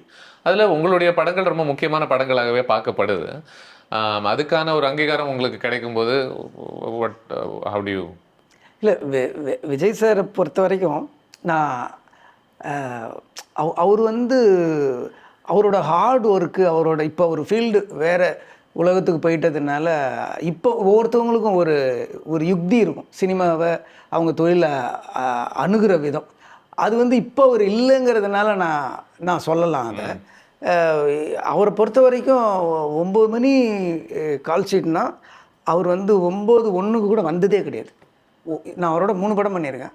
ஒரே ஒரு நாள் ஒரு ஷூட் கூட அவர் லேட்டாக வந்ததே கிடையாது. அதே மாதிரி சார் வந்து 25th 26th இல்லை சார், பர்சனலாக வேறு ஒரு வேலைக்கு போகிறார் சார் சொன்னதே கிடையாது. இந்த 3 படத்துலையும் சரி நடுவில் ஒரு 2 days ஒர்க் இருக்குது, அந்த மட்டும் ஷெட்யூல் போடாதீங்க சொன்னதே கிடையாது. அதுவும் எனக்கு இப்போ வந்து ஏன்னா இது மற்ற டைரக்டர்கிட்ட கூட நீங்கள் விசாரிக்கலாம். நான் வந்து இப்போ பொய் சொல்லணும்னு அவசியம் இல்லை. அது பட் வந்து என்னென்னா அதே மாதிரி ஸ்கிரிப்ட் கேட்குறதுக்கு வந்து அலைவர். ஸ்கிரிப்ட் புது யார் வந்து சொன்னாலும் நீங்கள் ஒருத்தர் டைரக்டர் ட்ரை பண்ணுறாருன்னா 5 நாளில் கதை சொல்லிடலாம். நான் வந்து 15 பேர் அனுப்பிச்சிருப்பேன் அவர்கிட்ட கதை சொல்கிறதுக்கு. எப்போ நான் அவரோட படம் பண்ணுறதுக்கு முன்னாடி, அவரோட நான் பழகவே இல்லை. துப்பாக்கிக்கு முன்னாடி நான் ஒரு 10 பேர் 15 பேரை நான் அனுப்பிச்சிருப்பேன். அனுப்பிச்சவங்களாம் 5ஆவது நாள் கதை கேட்பார். நான் கூட சொல்லுவேன், என்ன சார் ஒரு நாள் 2 கதை கேட்குறீங்களே, எவ்வளோ ரொம்ப கதை கேட்கறது ரொம்ப கஷ்டமாச்சு, அப்படியே எப்படி நீங்கள் கேட்குறீங்க? 2 மணி நேரம் கதை கேட்கறது மட்டுமா கஷ்டம், கதை சொல்கிறதும் கஷ்டம் தானே. அதையும் நீங்கள் பார்க்கணும்ல. ஒருத்தன் 6 மாதம் கதை பண்ணுறத நம்ம ஒரு 2 மணி நேரம் கூட ஸ்பெண்ட் பண்ணி கேட்கலன்னா அப்புறம் என்ன அர்த்தம்? நம்மளை என்ன இமேஜின் பண்ணி 6 மாதம் கதை பண்ணியிருக்கான், 1 வருஷம் கதை பண்ணியிருக்கான். அவனுக்காக நான் ஒரு 2 hours நான் கேட்டு இது பண்ணுறதுக்கு என்ன இருக்குது அப்படின்னு சொல்லி கேட்பார். ஸோ கதை கேட்க தயங்க மாட்டார். அதே மாதிரி இந்த 3 படங்கள்லேயும் ஒரே ஒரு டைலாக் கூட ஒரு டைலாக் விட்டு ஒன்மோர் போனதே கிடையாது. என்ன காரணம்னா, முதல் நாள் டைலாக் பேப்பர் வாங்கி பக்காவாக பண்ணி அதை வந்து ஷூட்டிங்கில் இது பண்ணுவார். நீங்கள் அந்த மாடுலேஷனில் கொஞ்சம் ஏற்றலாம் இறக்கலாமே ஒளியே பண்ணுவார். ஸோ அந்த மாதிரியான ஹார்ட் ஒர்க்கு தான் ஒரு பெரிய ஸ்டேஜுக்கு கொண்டு போயிருக்குன்னு நான் நம்புகிறேன். இது வந்து மேபி நமக்கே இது வந்து ஒரு ஒரு குவாலிட்டியாக ஒரு பயன்படலாம், இல்லை இதை பார்க்குற ஒரு ஆர்டிஸ்ட்டுக்கோ இல்லை சினிமாவில் இருக்கிற வேறு யாருக்கோ கூட இது யூஸ் ஆகலான்னு தான் நான் அதை சொல்கிறேன். என்னுடைய படங்கள் ஏன்னா ஏதோ ஒரு விதத்துல அந்த டிசிப்ளினும் அந்த எத்திக்ஸும் ரொம்ப பேசப்படாத குவாலிட்டி. அது வந்து நம்ம சாதாரண ஒரு கமர்ஷியல் ஹீரோன்னு கடந்து போயிட முடியாதுன்னு சொல்ல வரேன். இது இது இது வந்து ஒரு என்ன சொல்கிறது, ஒரு கம்பெனி சீக்ரெட்னு சொல்லுவாங்கள்ல, அதை வந்து இப்போ அவர் சினிமாவில் இல்லாதனால நான் வந்து சொல்லலாம்னு நினைக்கிறேன். ஸோ ஒரு இடத்த அடையிறதுன்றது வந்து இவ்வளோ விஷயம் நானே அவரை. அதே மாதிரி நீங்கள் ஆரம்பத்தில் ஒன்று சொன்னீங்கல்ல, இஸ் a கிரேட் ஆக்டர் அப்படின்ற ஒரு விஷயம் சொன்னீங்க. ஏன்னா பல முறை கமர்ஷியலி சக்ஸஸ்ஃபுல் நடிகராக நீங்கள் மாறின பிறகு உங்களுடைய நடிப்புத்தன்மைக்கான அங்கீகாரம் குறைய ஆரம்பிச்சிருக்கு இல்லையா? அந்த குவாலிட்டிஸை பாராட்டுறதுக்கு யாரும் பாராட்ட மாட்டேங்கிறாங்க. அதுக்கப்புறமா உங்களுடைய என்ன சொல்றது, உங்களுடைய கரிஸ்மா அப்படின்னு சொல்லப்படுது, அவருடைய ஸ்கிரீன் பிரசன்ஸ் வேற லெவல்ல இருக்குன்னு சொல்லப்படுது, அவரோட கண்ணை எப்படி கேப்சர் பண்ணியிருக்காங்கன்னு சொல்லப்படுது. பட் ஒரு நடிகனாக அந்த அங்கீகாரம் குறைய ஆரம்பிச்சிருது. கரெக்ட். நல்லா நடிச்சிருக்காருன்ற ஒரு காம்ப்ளிமெண்ட்டே பெருசா கொடுக்க மாட்டாங்க. நம்மளை பொறுத்தவரைக்கும் என்னங்க, நல்ல நடிப்புங்கிறது அழுவுறதுன்னு தான் நினச்சிட்டு இருப்பாங்க நிறைய பேர். அந்த காலத்துல சிவாஜி சார் அழுதா எல்லாம் கை தட்டுவாங்க, ஏன்னா அழுவுறதுதான் நடிப்பு அப்படின்றாங்க. சாதாரணமாக நிற்கிறதே ஒரு நடிப்புங்கிறது இப்போ டெவலப் ஆகிட்டு வருதுல்ல. ஸோ ஒரு கமர்ஷியல் டயலாக கரெக்டாக பேசுகிறதும் இருக்குது, எந்த இடத்துல பாஸ் விடணும், எந்த இடத்துல ஏற்றணும், எந்த இடத்துல இறக்கணும், டோனுங்கிறதும் டேலண்ட். அப்போ அந்த வகையில் கத்தியை பொறுத்த வரைக்கும் இது இந்த படத்தை பொறுத்த வரைக்கும் நடிப்பின் உச்சமாக நீங்கள் பார்க்குற பகுதி எதுன்னு ஞாபகம்? அந்த கிராமத்தில் எல்லாம் நம்ம சாப்பாட்டில் மண்ணை போட்டாமா அப்படின்னு சொல்லி அழுவார்ல. ஸோ அந்த மாதிரி இடங்கள் எகைன், ஏன்னா அது விஜய் சாருக்கு புது ஆங்கிள்ன்றதுனால நான் திருப்பி எகைன் அந்த அழுவுற கேரக்டரை நானும் திருப்பி சொல்கிறேன். இது இல்லாமல் குட்டி ஆமாம் அந்த கேரக்டரு. அப்புறம் மற்றபடி அவர் பேசுகிறதாகட்டும், அது ஈவன் இந்த கிளைமேக்ஸு அந்த ப்ரெஸ் மீட்டில் பேசுகிற டைலாக் ஆகட்டும், அதெல்லாம் பயங்கரமான கரெக்டான ஏற்ற இறக்கும். இல்லைன்னா அது வந்து எல்லா ஹீரோவும் பேசவும் முடியாது. அது சில ஹீரோஸ் தான் பேசினா நம்புவாங்க, அக்செப்ட் பண்ணிக்குவாங்க. அந்த டோன்னு ஒன்று போயிட்டே இருக்கேன்ற ஃபீலிங் அந்த ஃபீலும் இல்லை. ஸோ அதில் ஒரு இன்ஃபர்மேஷனாகவும் இருக்கக்கூடாது அப்படின்னும்போது மொத்தமாக ட்ராமா, ஈவன் ஹியூமர் ரொம்ப நல்லா பண்ணுவார். அந்த டைம் சின்ன சைகை எல்லாம் பண்ணுறதெல்லாம் இருக்குல்ல, லைக் நீங்கள் சொல்கிற அந்த ப்ரெஸ் கான்ஃபரன்ஸ்லேயே எப்படி இந்த மாதிரிலாம் பண்ணுற ஒரு சின்ன மூமெண்ட்ஸ் எல்லாம் இருக்குல்ல. ஆமாம் இல்லை, எனக்கு அந்த முறை எனக்கு அந்த ஃபைட் சீக்வன்ஸ் கூட எனக்கு ரொம்ப பிடிக்கும். அந்த வயசானவங்க மேலே காப்பாற்றி போகலாம் அப்படின்னு சொல்லிட்டு, நம்ம பற்றி பேசல, அதை பற்றி காப்பாற்றலான்னு சொல்லிட்டு வரும்போது அவருடைய தோள்பட்டை மேலே கை வைப்பாங்க. வைக்கும்போது ஃபர்ஸ்ட் ஆஃப் ஆல் சூப்பராக நீங்கள் எடிட் பண்ணியிருந்தீங்க அந்த போர்ஷனே. ஏன்னா டக்குன்னு அவர் திரும்புகிற ஒரு மோமெண்ட் ஒன்று தெரியும், அதுக்கப்புறமா அது இன்னொரு ஆங்கிள் இருந்து பார்ப்போம். அதில் அதை அடிச்சு முடிச்சுட்டு இப்படி ஷர்ட் எப்படி பண்ணுற ஒரு விஷயம் ஒன்று இருக்குல்ல, இது எல்லாமே நீங்கள் சுதந்திரமாக விட்டுருவீங்களா? சரி, ஃபைட்டு ஸ்டார்ட் பண்ணுறது தான். அவன் உள்ளே வந்தார், அது உள்ளே வந்தோன்னா அது அந்த ஜிப்பில் வந்து அப்படியே ஃபாலோ ஆகும், எல்லாம் நிற்பாங்க. உள்ளே வந்து இவர் பார்க்கும்போது கிளம்பில் ஆம்புலன்ஸ் ஃபோன் பண்ணுங்கன்னு சொல்லி இப்படி கை வச்சோன்னே இவர் திரும்பி பார்க்குறாருன்னும் போது, அப்போ அதுலேருந்து மாஸ்டர் சொல்லுவார், நம்ம பக்கத்தில் இருந்து பார்த்துக்கணும், அதை மீறாமல் பார்த்துக்கணும். ஸோ அந்த இடத்துல இருந்து நம்ம கதைக்குள்ளேயே இருக்கணும், ரொம்பவும் போகக்கூடாது, வித்தின் லிமிட்டில் பண்ணிகிட்டு இருக்கணுங்கிறது பண்ணிகிட்டு இருக்கணும். ஸோ அந்த ஷர்ட்டு அதெல்லாமே வந்து கொஞ்சம் மாஸ்டர் சொல்கிறது, அவரே பண்ணுவார். அது அந்த ஷர்ட் இது பண்ணுறது இந்த மாதிரி கமர்ஷியல் தான். ஆனால் ஒவ்வொரு படத்துக்கும் ஒன்று யூனிக்காக தேவைப்பட்டுக்கிட்டே இருக்கும். ஆமாம் இல்லையா? அண்ட் அதுக்குள்ளே அது வந்துக்கிட்டே இருக்குது நீங்கள் சொல்கிறது பார்த்து. ஆமாம், அந்தந்த சுச்சுவேஷன் அப்போ சொசைட்டியில் ஏதாவது ஒன்று நடந்ததுன்னா இதுலேருந்து ஒரு போர்ஷன் எடுத்து போட்டுடுறாங்க அப்படி.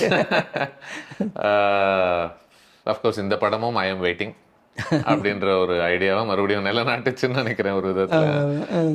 உங்களுக்கு அதை யூஸ் பண்றதுல இந்த படத்துக்கும் சரியா இருக்கும்னு நினைக்கிறேன். இல்லை, ஆக்சுவலி அன்னைக்கு அந்த ஃபைட்டு முடிஞ்சு ஒரு 2 o'clock கால் ஷீட்டு கடைசி ஷாட்டு என் பேப்பரில் இருந்தது வந்து, அவன் சொல்லுவான், டே நீ வில்லன் வந்து விட்ட சேலஞ்ச் பண்ணுவான், டே நீ தப்பான ஆள்கிட்ட மோதிட்டடா அப்படின்னு அவன் சொல்லுவான்.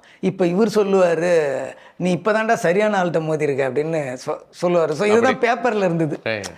அப்போ எல்லாம் முடிஞ்சிட்ட பிறகு சொன்னால் வந்து, ஆனால் இந்த இடத்துல கூட ஐம் வெயிட்டிங் போடலாம்.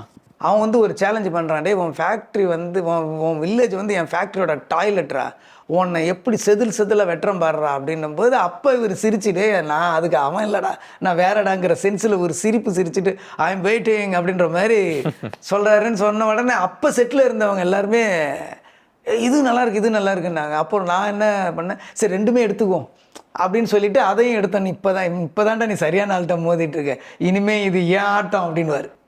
சொல்லிட்டு இன்டர்மிஷன் இருந்தது. அது ஒரு ஷார்ட் எடுத்தோம்.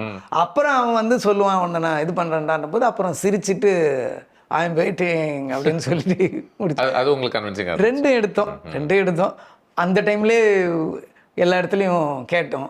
ஜார்ஜ் வந்து என்னங்க இது ஐ எம் வெயிட்டிங் அந்த படத்தில் வந்துச்சு, இந்த இடத்துல போயிட்டு எமோஷனில் போயிட்டு ஐ எம் வெயிட்டிங் இல்லை வேணாங்க அப்படின்னாரு. சதீஷ் வந்து வேணும்னாரு. அஸ்வினி ரெண்டு குரூப்பாக இது பண்ணுச்சு. விஜய் சார் வந்து இதுலேயே ஐ எம் வெயிட்டிங் போட்டுருங்கன்னு, அது நல்லா இருக்கு, அதுக்கு ஒரு ஃபேன்ஸ் இருக்காங்க, அவங்க கை தட்டுவாங்க அப்படின்னு ஒன்று இருந்தது.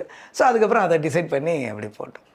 இப்போ ஆனால் மற்றபடி நீங்கள் ஷூட் பண்ணி யூஸ் பண்ணாத ஃபுட்டேஜ் எல்லாம் என்றைக்குமே யாருக்கும் வரப்போகிறது கிடையாது.